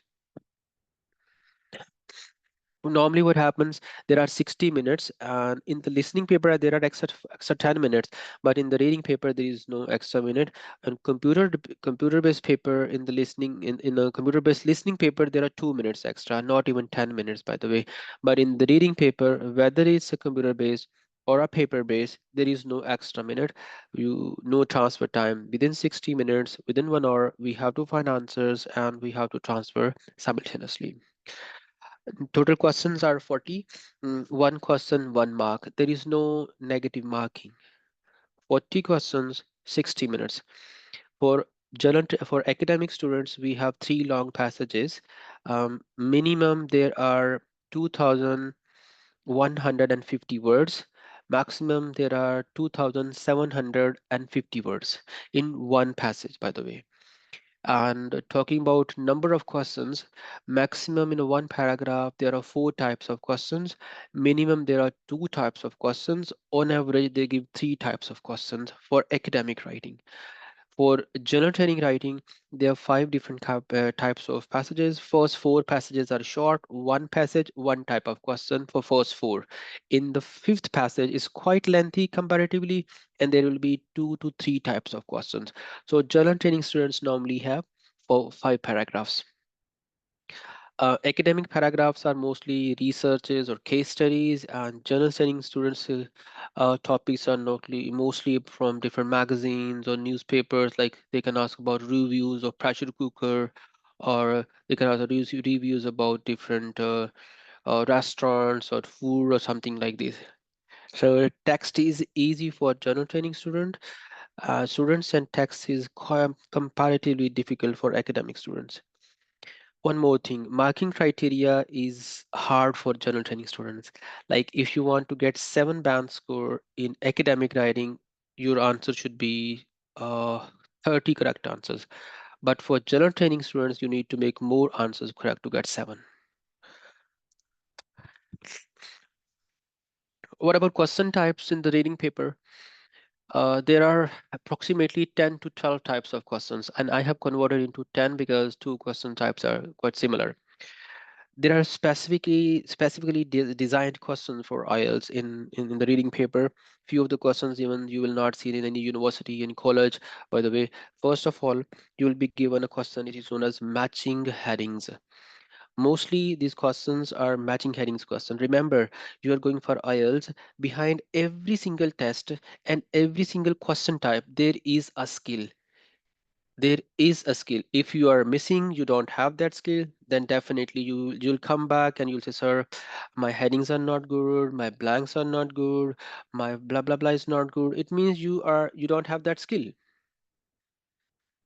Even if you appear 3 4 times, you will be making same mistakes if you will not remove it. We'll be discussing, there is a strategy, I just call it a car strategy. If your reading score is not improving, reading is not good here in Pakistan. People don't like reading because it's not cultural thing. If you are not good in English in reading, by the way, you should ask one question from yourself. When did last time you read a book in English for an hour? Because your test is for 60 minutes, reading English for 1 hour. If you are not in practice of reading, then definitely miracles, there is nothing going to be for you in the reading paper. You need to be in practice. So the first thing is matching headings. Second, matching features. Headings, like you will be given different titles, and these headings are main ideas of paragraphs. We have to match them with the paragraph.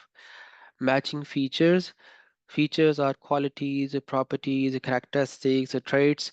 So you will be given different names of persons, places, or different things, and according to their features, we have to match them with the given paragraphs. And then matching information. There will be different kinds of statements. We have to find which paragraph contains that statement. So these 3 matching, these questions are specifically designed for IELTS. Next part is identifying information. It is also known as true, false, not given. There is one more question. It is known as identifying writer's views, which is called yes, no, not given. So true, false, not given is another question. Yes, no, not given is another question. Okay. Flow charts, blanks, and summary completion. So flow charts, computer students, they know what do we mean by flow charts. It's a set of sequential steps, like as programs are. these are blanks, but these blanks will be in a sequence as text will be a process, because process is always a step by step. For example, if we have a construction process, it starts from water reservoir, um, electric turbine, engine, then supply, and then city. So your first blank will be about the water reservoir, and then turbine, then engine, and then the next one. And blanks, you all know. Summary completion is of two different types: without list of words and with list of words. Sometimes there will be a box of words and sometimes not, and which is difficult whenever they have different words for you, because they try to paraphrase things. These are first five types of question types of IELTS reading: matching headings, features, information, identifying information, flow charts, or summary, or blanks. Sixth type is MCQs. There are different types of multiple choices. I think it's one of the common question. And then short answers. These short answers are one of the common questions all over the world in English classrooms. But MCQs, like, these are not MCQs, there will be one type. Sometimes there are, on the basis of questions, there are two types of MCQs: completion of ending sentences and short answers. But on the basis of choices, there are a lot of choices. There are a lot of types, by the way. Sometimes three options, or sometimes four options, and five, seven, nine. So you will see these things in listening paper as well, in writing paper as well. Label diagram, it's a 20% chances for general training students, but normally it is for academic students. They provide us different types of diagrams. There are three types of diagrams. Like, sometimes they provide map, sometime technical innovation or machine, or sometimes something from the natural world. Mostly they provide machines in reading paper. 4 to 5 things we need to write. And then completion of ending sentences. I told you there is a question, yeah, MCQs, but it comes separately as a completion of ending sentences. Its name is completion of ending sentences, but it is not completion of ending sentences. It is completion of ideas. And then identifying writer's views. It is known as yes, no, not given, right? Writer's views. It is known as yes, no, not given. So these are 10 different types of questions. You will not see all of these questions in the paper. Hardly seven or eight. There are few questions, you will find them in a sequence. Few of them, these questions are not in a sequence. For example, all of the questions are in a sequence, but not matching information and matching headings. And sometime label the diagrams. Matching headings, matching information, label the diagram. These questions will not come in a sequence. And mm, mm, mm, mm, mm, what else? Yeah, these are the normally questions.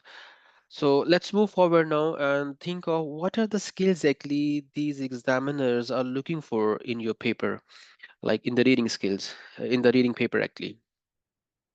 Number one, they are marking you on the basis of your vocabulary. You will be reading approximately 7,000 words within 60 minutes. So if you don't have practice, then it's gonna be problem. And also, if you there will be few words probably you don't know, so don't panic. This is what happens with the native speaker as well. You will find these native speakers, like, they'll not understand 10% words as well. So your job is to read the next line and the last line and try to have an educated guess. Another thing they mark you, they check your skimming. Skimming is called getting main idea of the paragraph quickly, scanning location of particular information, and then time management. You know, a lot of people, even though in the class right now we have 10 to 11 people, there will be more than 70%. They'll say, sir, yeah, you're right. Time management is a problem for me. Whenever I start solving paper, what happens? Even after when I see there are 40 minutes or 50 minutes, and I am left with the last complete paper, like session or passage, by the way.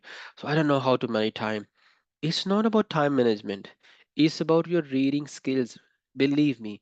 There is a guy whose name is Usain Bolt.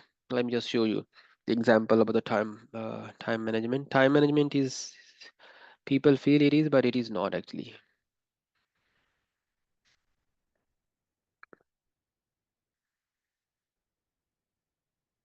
Okay, there is a guy, Usain Bolt.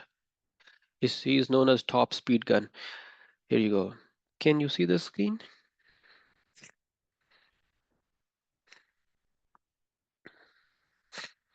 He's always number one. He's the fastest athlete on the planet. I think he won in here in France as well, by the way. What happens? What do you think about these guys, these two? Why they are number two, number three, number four? He's always number one. He's a runner, same number of minutes, same, track and same weather conditions. Everything is fine, but he always wins. Why? Because of his running skills. And what do you think about these guys? Do they need to work on their time management skill? Like time is like same for all. Like, so they need to work on their stamina and running skills to win, by the way, not on time management skills. So you guys are not runners but readers. If you guys are readers, then try to work on your reading skills, not on time management skill, by the way. So when you will be good in skimming and scanning and understanding of different words and grammars and paraphrasing, then you can solve the paper quickly. Okay, another test is the test of your grammar. Spellings, a lot of people make spelling mistakes, believe me. Spellings, like even though you need to read a text, and if you are reading a text, then um, you need to mark out, for example, there are blanks. You need to take same word from, you need to find same word in the passage and write over there. Still people make a lot of spelling mistakes because of grammar, maybe because when they read sentence, maybe they don't reread the sentence, and paraphrasing technique as well. Yes, and then quick thinking. These are general skills. There are a lot more skills, by the way, these examiners are looking for, but these are general things.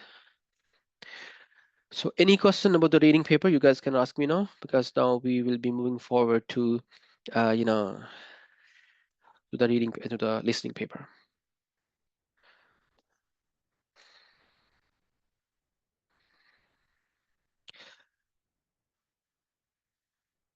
Is there any specific question you're struggling with the reading paper? Mostly people struggle with true, false, not given, what I have noticed. No, true, false, not given is the question where you need to first understand what is called true, what is called false, and what is called not given. Like I'm talking about identifying information. So remember, whenever it's a true, false, not given, true means, like, first you need to know what kind of information they provide, by the way. They provide information, these are called facts, not opinions. In case of yes, no, not given, they provide us opinions. And for true, false, not given, these are all facts. So what are facts? Facts cannot be disproved. So that's why whenever you have same statement in a paraphrase form in the text, it is true. When you have contradictory information, then it is false. But the problem is false. People are confused between false and not given. Not given is a totally new option for people. It has different cases. Number one, when you have no information, then definitely a baby knows there is, it's a not given option. But whenever there is some information in the text and information is incomplete information, and you are not able to decide whether it is true or false, it means it's a not given. Whenever information is incomplete information, and on the basis of information you're not able to decide whether it is true or false, it is not given option. Number one. Number two, no information, incomplete information. Number two, you are 100% sure you can't find answers. It means it is a not given option. And if you are reading 2 to 3 times, an answer is not representing itself, still it is not given option. And if you are stuck, put into not given option and move on. Don't waste time. There are few questions normally. They will be, obviously you will not be able to find answer. So better is leave and move on.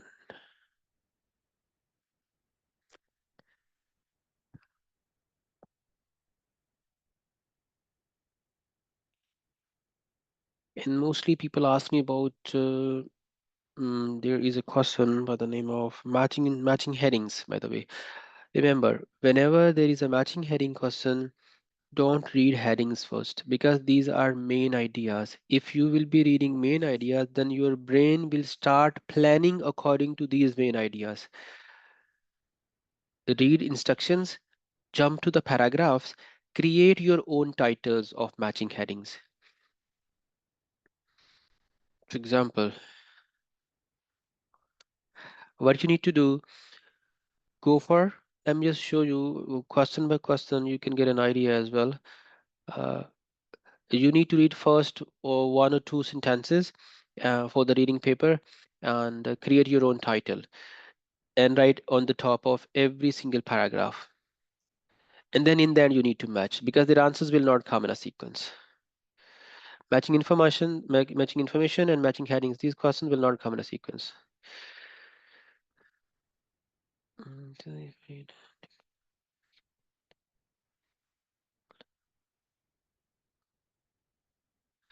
Yeah, actually problem is, Mudassir, what people do, they try to quickly find to understand every single part. Depending upon question, you know, let me just share with you guys one of the important things. It is called car strategy. I hope so it will be helpful for you guys.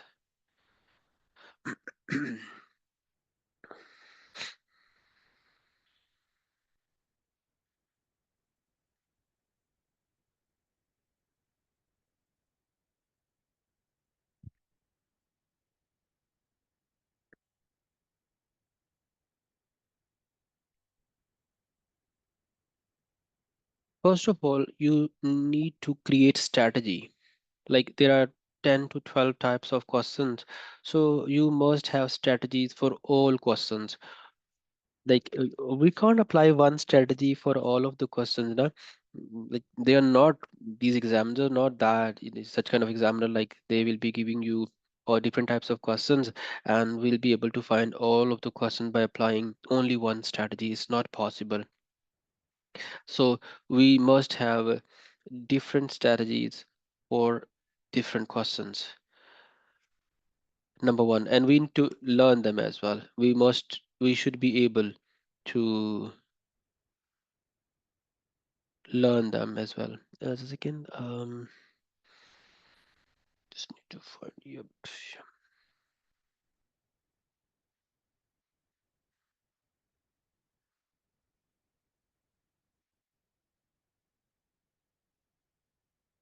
Yeah, I got it. You can see now. Do let me know if you'll see strategy. Here you go. First of all, you should make a strategy for every single question and learn them. Like for true false not given, for yes no not given, for identifying information, for matching features, for all, like what to do first, and then number two, number three, number four. You must have strategies. As at IELTS Merit, we have 6 lectures for reading, and we provide common problems. What are the common problems people have? Show examples, then provide their solutions, and then provide strategy. What is number one step, number two, number three, number four for every single question. You and then we need to learn them. It should be on your fingertips. Then master them and apply under real exam condition. Like you should learn for every single question separate strategy and then apply under real exam conditions, like for 1 hour, for obviously for 1 hour. When you will apply for 60 minutes, you will be making different mistakes. Still, you will be making mistakes even after mastering them. Then point out what are your problems. Maybe two false not given, maybe matching headings. Now, what to do? You should get a feedback, try to analyze these mistakes and turn them into strengths. You should go to the trainer or the person who knows better than you believe, like anyone, but who should be a real trainer, and try to convert them,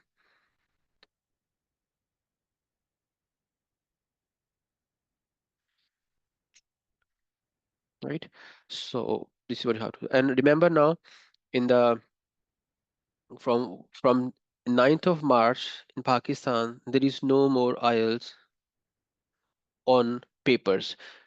All of the paper or IELTS, even standard or UKVI, all of these are going to be on computer. So if you want to book your test, hurry up and before March, try to appear in IELTS. Let's move forward now and go for the listening paper.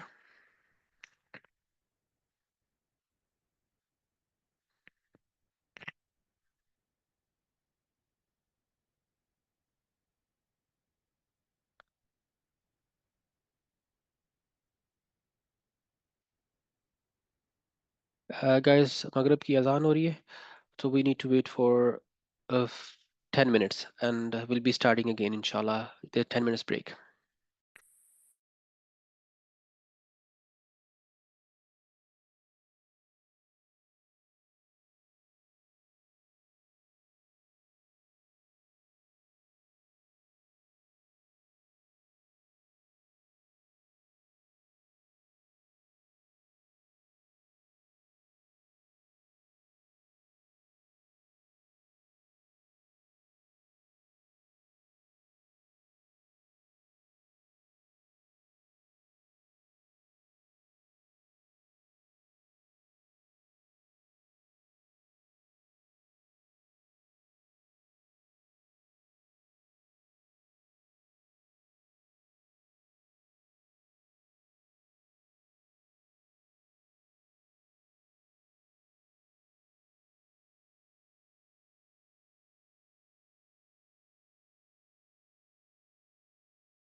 Right, guys, welcome back.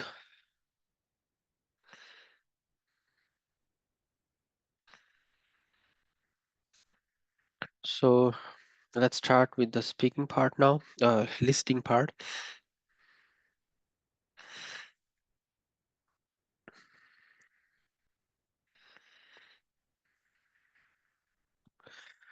Um, Listening for it is same for all of students, whether it's a general training or academic. Listening and speaking, these two modules are always same.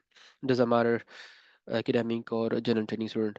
Writing part first is different, and general training text difficulty level, different for both people. Rest of the things are fine, and marking criteria quite different.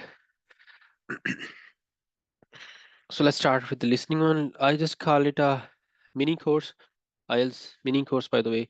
There will be different things we'll be discussing about.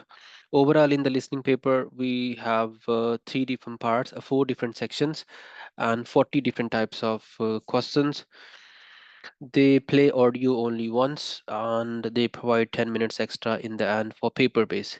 For computer base, overall, there are 32 minutes. So there are multiple types of questions in the listening paper. There are four different sections.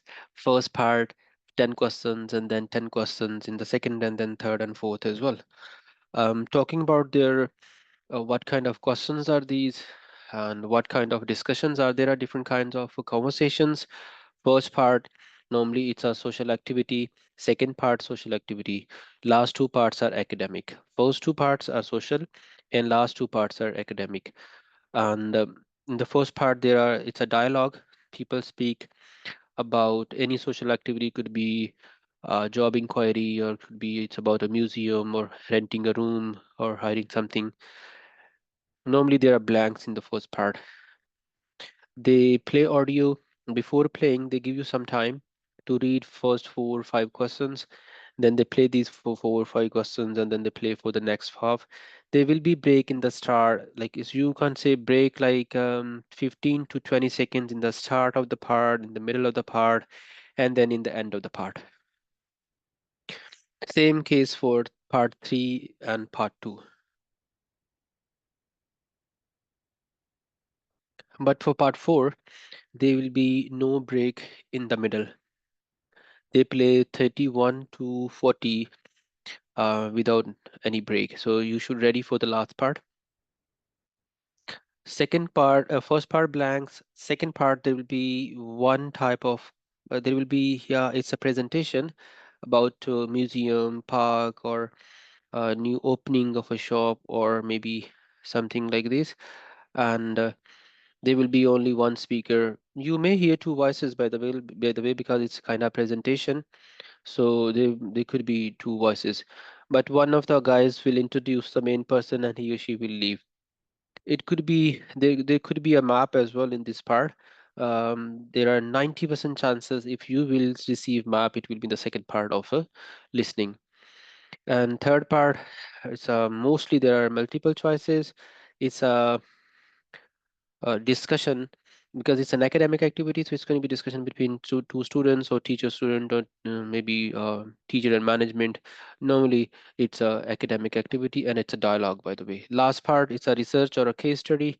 Mostly in the last part there are blanks. But remember one thing, any kind of question can appear anywhere in IELTS listening and reading. There is no hard and fast rule.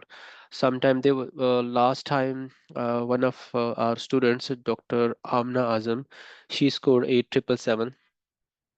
So she was worried about the last part. She said, "Sir, there were three different types of questions in the fourth part in real exam. Normally there is one, but at that time she said I was really struggling there because of the three different types of questions." Even though she has practiced, she had practice there, but still she was like, "Sir, there were three types of questions in the last part only." So remember, any kind of question can appear. Still, Alhamdulillah, she managed, even though she was worried about. Okay. There are four unique ways to improve your listening. And what are these? Number one, people practice a lot of tests on daily basis, 4 or 5 tests. Don't practice. Stop looking for tips and stop doing many tasks at home, because the way the mistake you will be making in the first test, you will be making same mistakes in the last part as well. Try to focus on what are your mistakes, and don't looking for tips and hacks and shortcuts and strategies and all these things. Whenever someone asks me, sir, I want tips, I know the guy is looking for something, like he doesn't want to study, or she doesn't want to study, he is looking for tips, or he's looking for tips like shortcuts. There is no shortcut. Look back in your life, if you have achieved anything through shortcut and it is legal. I don't think so. We need to work for, not for like all the time, but for some time. Except we have to work. It's a ticket. IELTS is a ticket to, it's, you can say it's the main part of your life. If you are moving abroad or you're going somewhere, if you're going for migration, like immigration, then definitely it's the main part. The people don't spend time there, even though it's a major part of the life. It's a major, paper of your life, and you can have it for 2 years, by the way. So put some time, put efforts, things will be better. Practice only 2 or 3 tests, or 1 or 2 tasks only, but work on what are the problems and try to remove them next time. Another other thing is, people start listening different things. For example, they start watching movies or Netflix or a lot more things. Better to listen for player. You should enjoy listening. When we love something, we all the time, we it creates interest, by the way, we all the time start thinking about. So first of all, find it out what is your area of interest, and then start listening those parts, because you will love to listen. You will be careful about it. You will try to understand sentence by sentence and word by word, rather than putting yourself in that scenario. You are just here to study. It feels sometimes boring for people as well.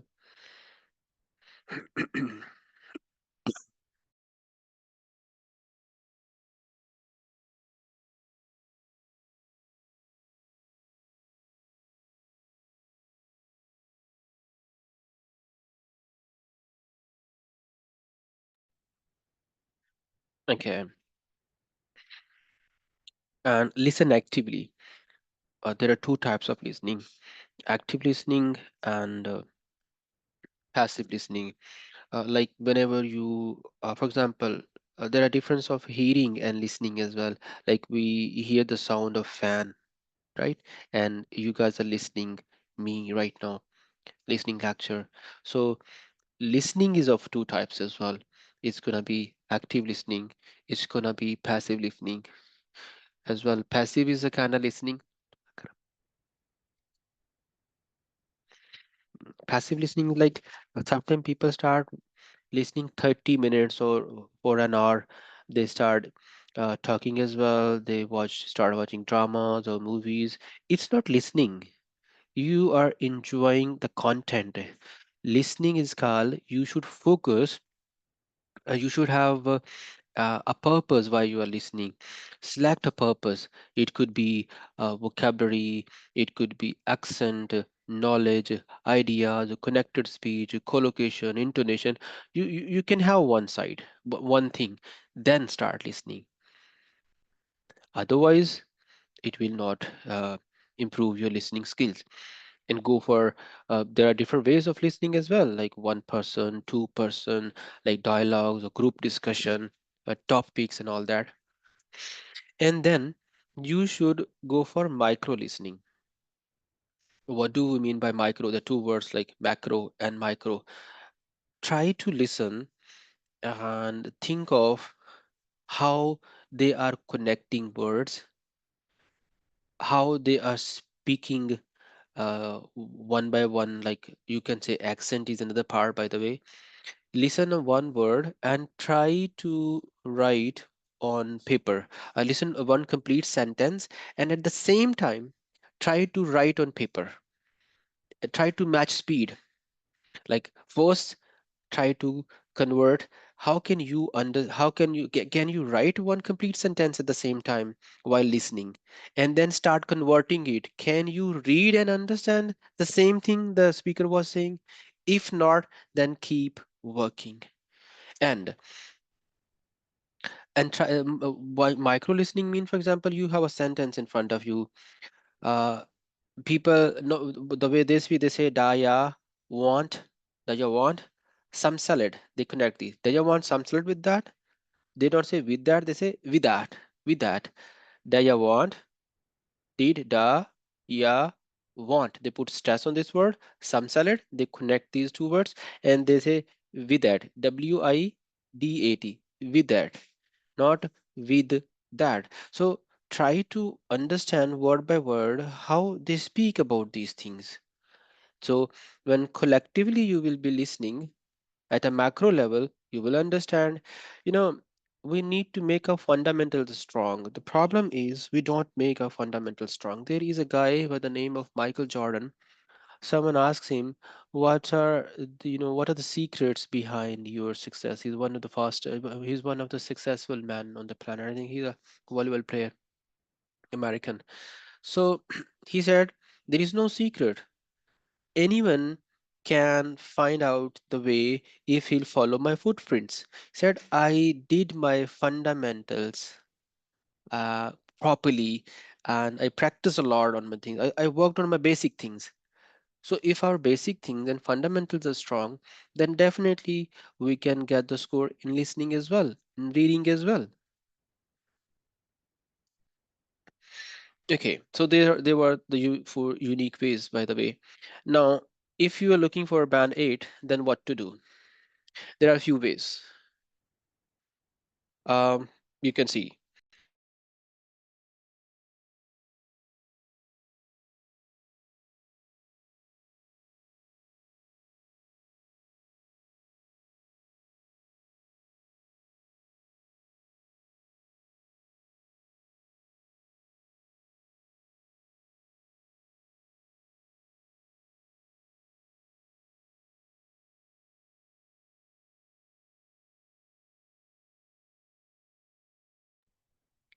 Okay, number one, stop looking for tips and listen English every day. Anything you can listen, like podcasts. There are different podcasts, pod by Stitcher.com, MIT. There are a lot more things. Or you can you can just watch, listen different radio stations, or like the regional radio stations, one speaker, two speaker, different things, different topics as well. And be careful about your spellings as well. And remember, listening is not the test of listening; is a test of different things like reading and thinking and spellings and um, paraphrasing and grammar and prediction and signposting and synonyms and a lot more things.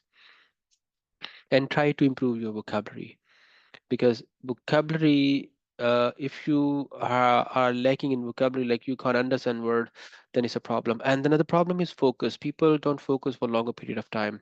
If you lose thread, then definitely you'll not be able to catch things.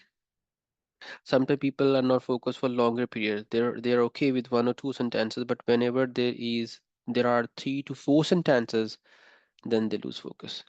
So work on that as well.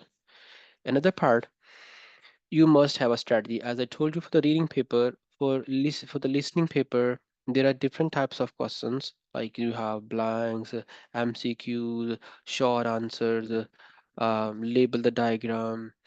There are multiple choices of different types, decision making questions. Try to create strategies for different questions. And whenever you're learning something, initially it takes time. You must have a strategy. Yeah. So according to the strategy, first one by one start learning. Otherwise, it's gonna waste of time. Practicing 4 tests in a day is waste of time. Practice will not help you out. Not at all. You must have a strategy and then practice.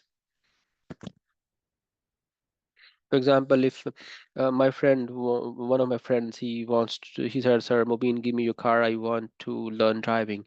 And there is a park in front of house, for example. So He'll be driving, for example, even 24 hours in the car. He'll not be able to drive well because he practiced a lot.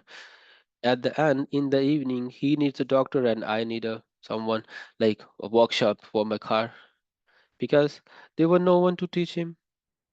There should be someone sitting next to him and guiding him about things, pointing out this is what you have to do, this is what you not have to do. So we must have a strategy. Now let's start real part. We'll be talking about three different things. How can we uh, get a score, or what are the reasons people are not getting good score, and how can we keep track during the test, and then our strategies. Ask yourself, do you listen actively? Do you answer the question by listening? Do you really listen only once? Do you Are you able to focus for a longer period of time? And do you really on daily basis listen authentic English?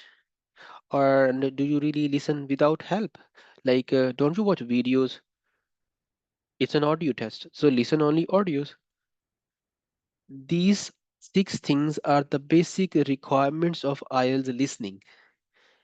They test active listening. You need to answer questions while listening, and they don't play twice as well. And sometimes their answers are like even after 1 minute there is an answer. So look, we need to focus for a longer period of time, and it's an authentic English as well. And you don't need to go for titles and videos. It's an audio. If not, then it's a problem. This is a major problem. You are practicing wrong.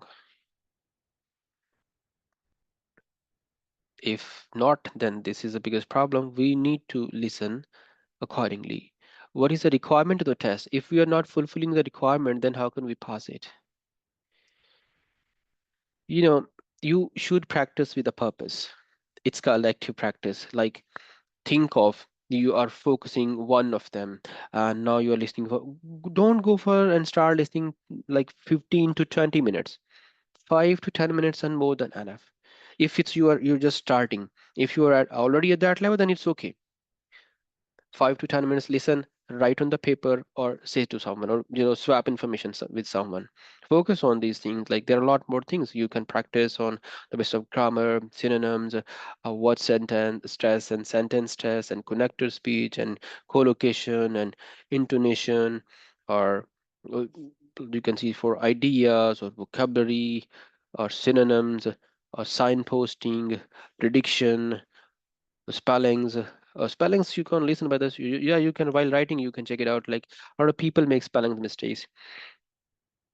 I always give the example. One of my students, she's doctor, mashallah. She's in Ireland right now. She's an Irish lady. It's been 3 years back, and she came to me, and literally when I entered the class, third or fourth day, she was crying because she didn't share with me. She had failed IELTS two times, and she had a job in Ireland, looking for seven each. She was gynecologist. Um, and she like, sir, I don't know, I'm not getting the score. I am had hell tired of this Pakistani medical system in the hospitals, and there were a lot of problems going on at house as well. But she failed with me as well because she had already booked the test.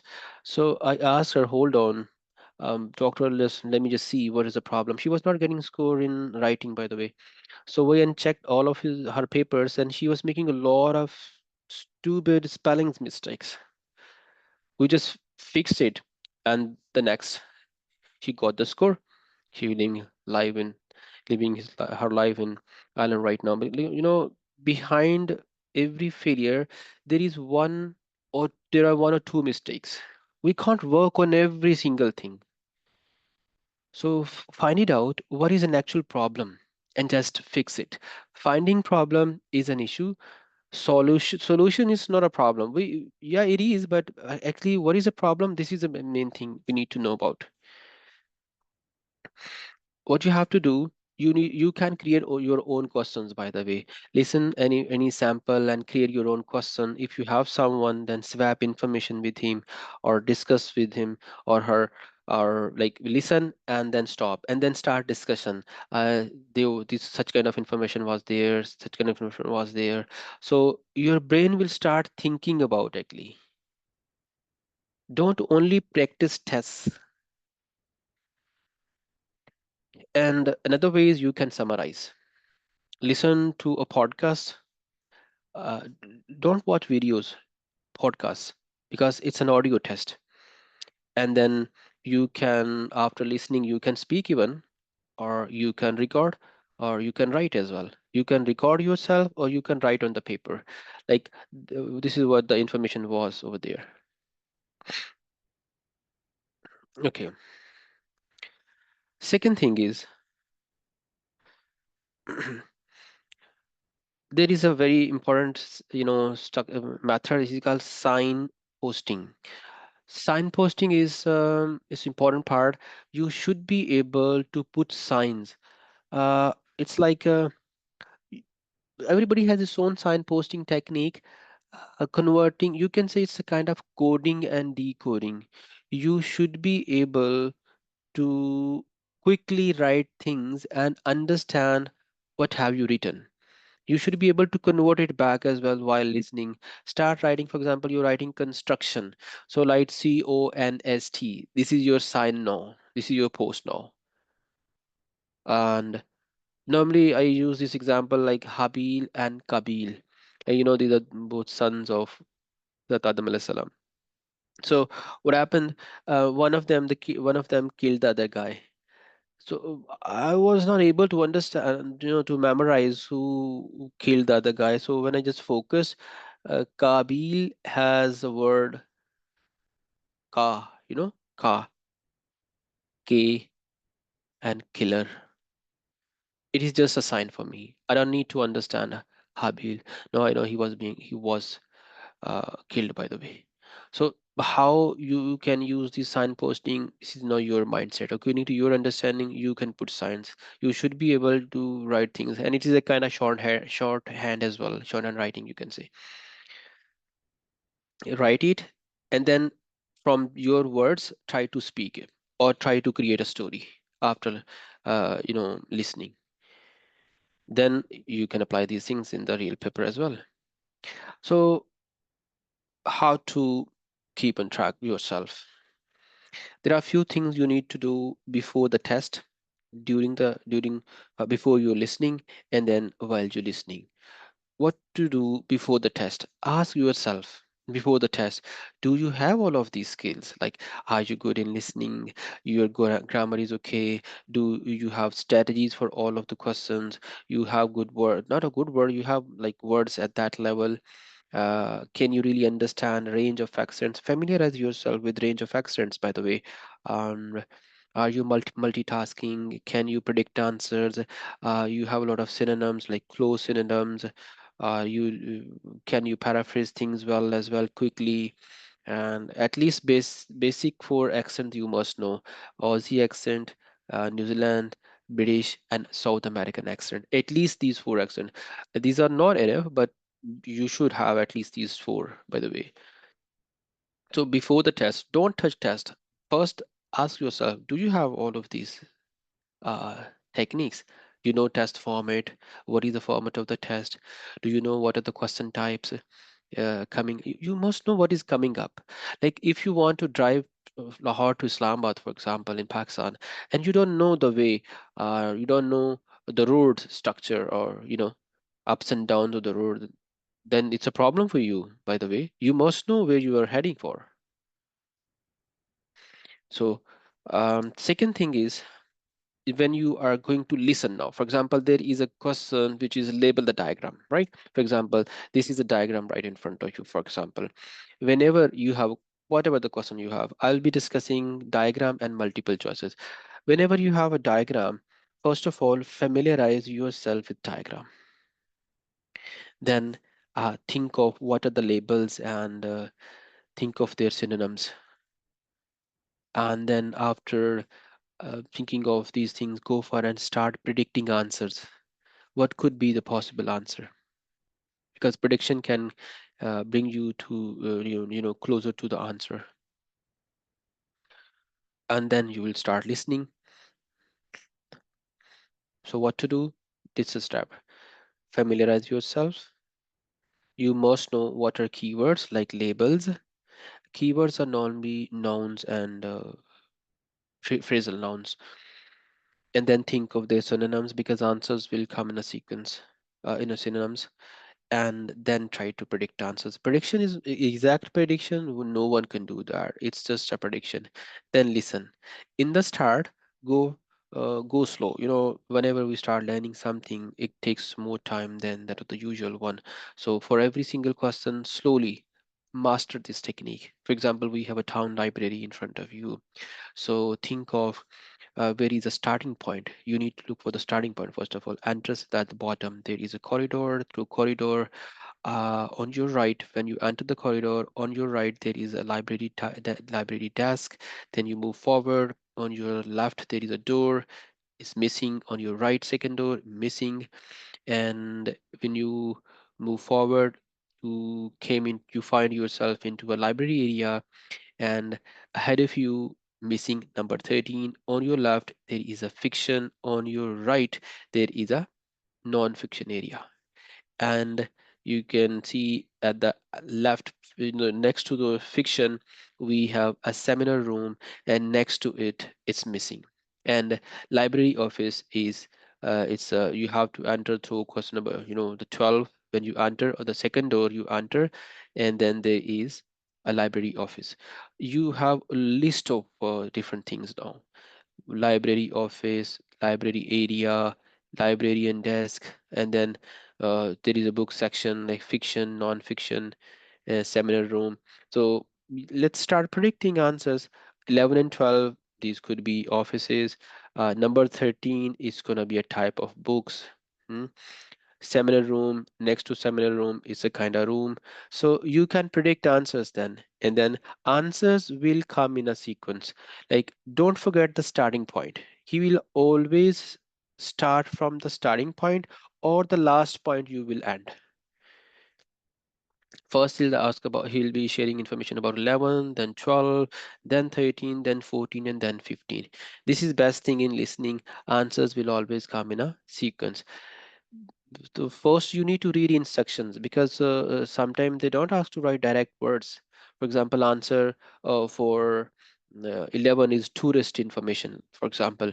So you can't write tourist information. See, they are saying choose 5 answers from the box and write the correct letters A to I. If answer is tourist information, you need to write at 11 I.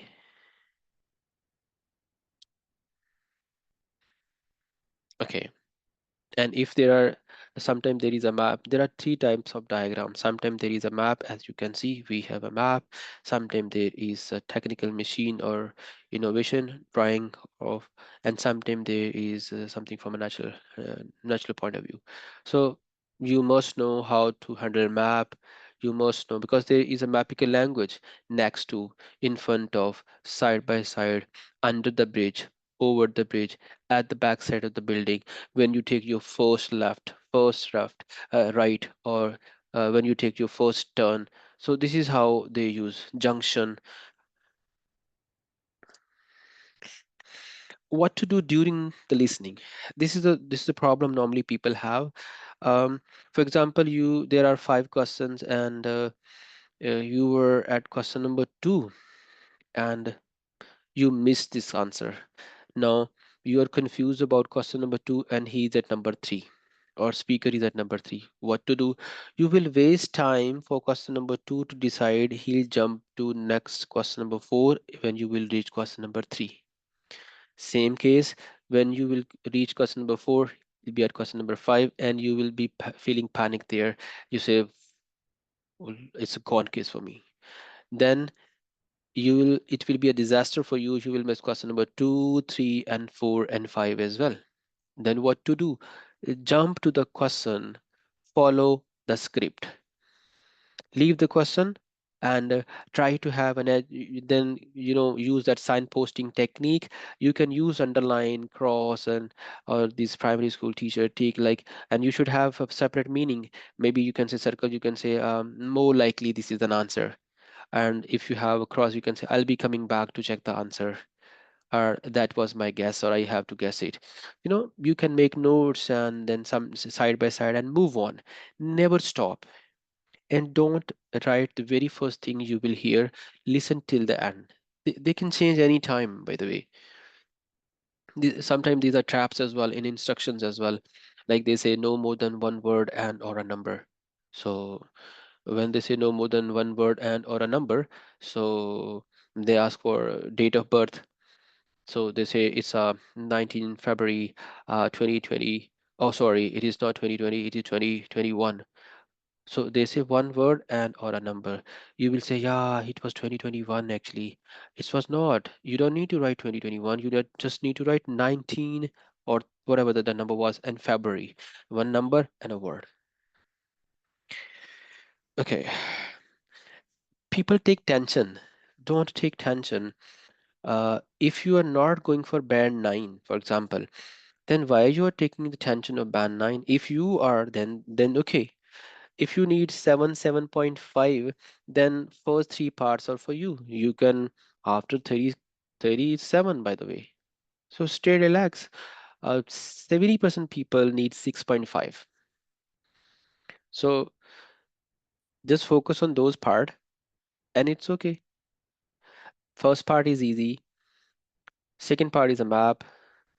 Third part, mostly people struggle for multiple choices. So we can go for multiple choices.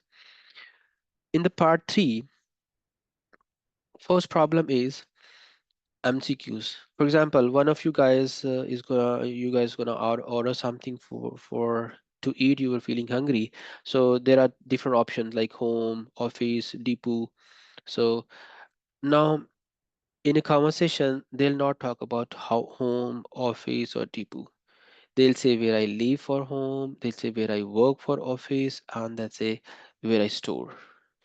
These are synonyms or paraphrase form. So actually, if these things are paraphrase form, you'll focus and looking for home, home, home. They'll not use. They'll use these things or only work they can say as well. So best thing is look for synonyms. As I always say to students, focus on your vocabulary. By the way.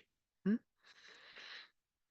Second thing is if you have three options, like for example, manufacturing, industrial, and agriculture, look for one odd option, which is odd one. Manufacturing, industrial, and agriculture. We can say agriculture is odd, right? Manufacturing and industrial are quite similar, even though the meanings are different. You can find out a difference between their meaning. Like industrial has biggest meaning, manufacturing is a process as spinning, weaving, dyeing. These are the process inside the industry. So this is how you can differentiate these things. If you're not able to find a difference between rest of the two options after elimination, then go and rephrase them. It will be helpful. And sometimes people say, sir, to be honest, don't have time. Yeah, if you don't have time, then they don't have marks for you. You need to practice at home first, right? Thank you so much, guys. I have tried my level best to provide you guys things. And if you have any question about these things, you can ask me about these things. Actually, it was last session was I think many months back, so I try to cope up with these things in the 3 hours, even though we have just discussed it, touched things. For explanation, definitely it needs time, it needs practice. If you will be practicing properly, you'll be working on your weak areas, you'll be removing them, then definitely things will be better and better for you. You must have uh, a person, you must have a school who can guide you properly and can give you feedback, authentic feedback, by the way, because mostly people feel they are, but they are not. This is what happened whenever there is a demand of something, people jumped in. Same case happens in IELTS as well. So there are four modules: listening, uh, you know, reading, writing, and speaking. So marking criteria is only for writing and speaking. Rest of the things are all skills. There is no particular IELTS reading skills. Remember, use your own reading skills, and it's okay. It's fine. Now you guys can ask question if you have for the area how much we should allocate time. Um, yeah, it depends upon how if you're which of the skills is working. It's not about time. It's about skills. Develop you know skills actually. Work on uh skimming or scanning. Skimming and scanning a fancy word. Just skimming. Try to understand general ideas quickly and try to understand you know try to locate information, try to understand questions. Sometimes people don't understand questions, by the way. Half of the students, 50% students, they don't understand what the question is. So we need to understand questions first of all.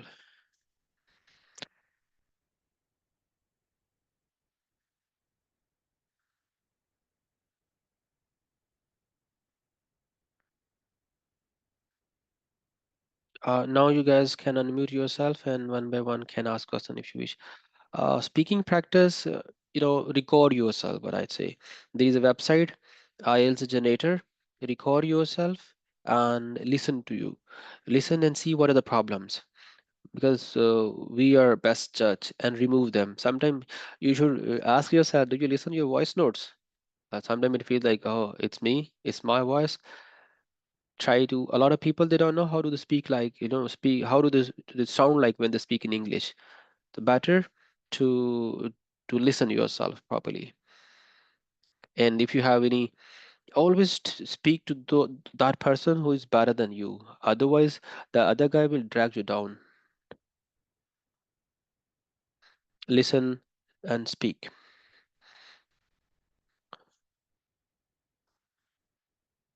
Clarity of words, it's like, yeah, you need to record and listen. Record your voice and listen, and the next time record again. Speak slow.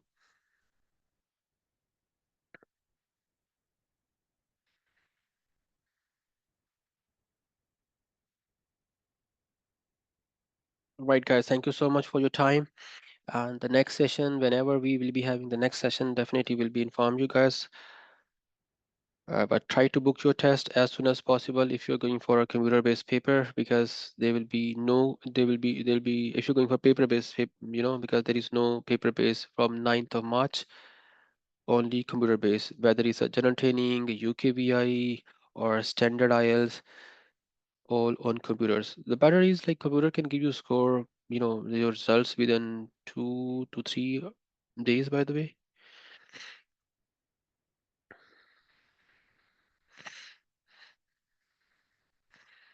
So if you have any query, if you want to get feedback on your writing, so we do have an email address. You can just email us your queries, and definitely with the passage of time we'll be helping you out. It's ieltsmerit@gmail.com. ieltsmerit@gmail.com. And you guys can visit our page as well. We have a website. There are a lot of techniques and the structure of essays. The things are there. It's like at IU, if you will Google, we are on Instagram, especially Instagram, Facebook, IELTS Merit. You can find things over there as well. Any question, if you guys have, you can ask me, because we are now, I'm just closing the session, and we are just recording this session as well. Hope so. It will be available on our YouTube as well, inshallah. There is no book recommendations, Mudassir. No book can increase your band score. No IELTS school can your band increase your band score. Whether it's paper based or computer based, it doesn't matter. The thing is, it's all about your skills.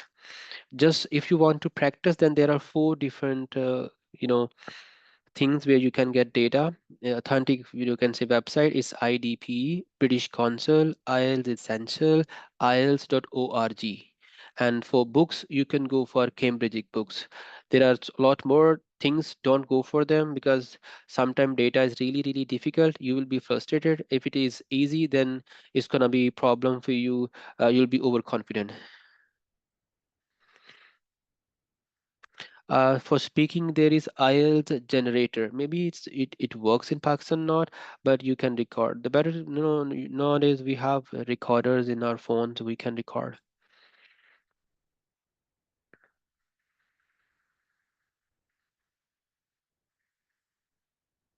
Or if you guys need to if you guys are in Lahore or in Pakistan, you need a good band, by the way, then I would recommend you to join someone first. I'm not saying join IELTS Merit, join anyone. Talk to them, see their results, check their websites, see their authentic or not, and then select things, because you should not compromise on your future. Thank you so much, guys. See you inshallah. Take care. Assalamu alaikum warahmatullah.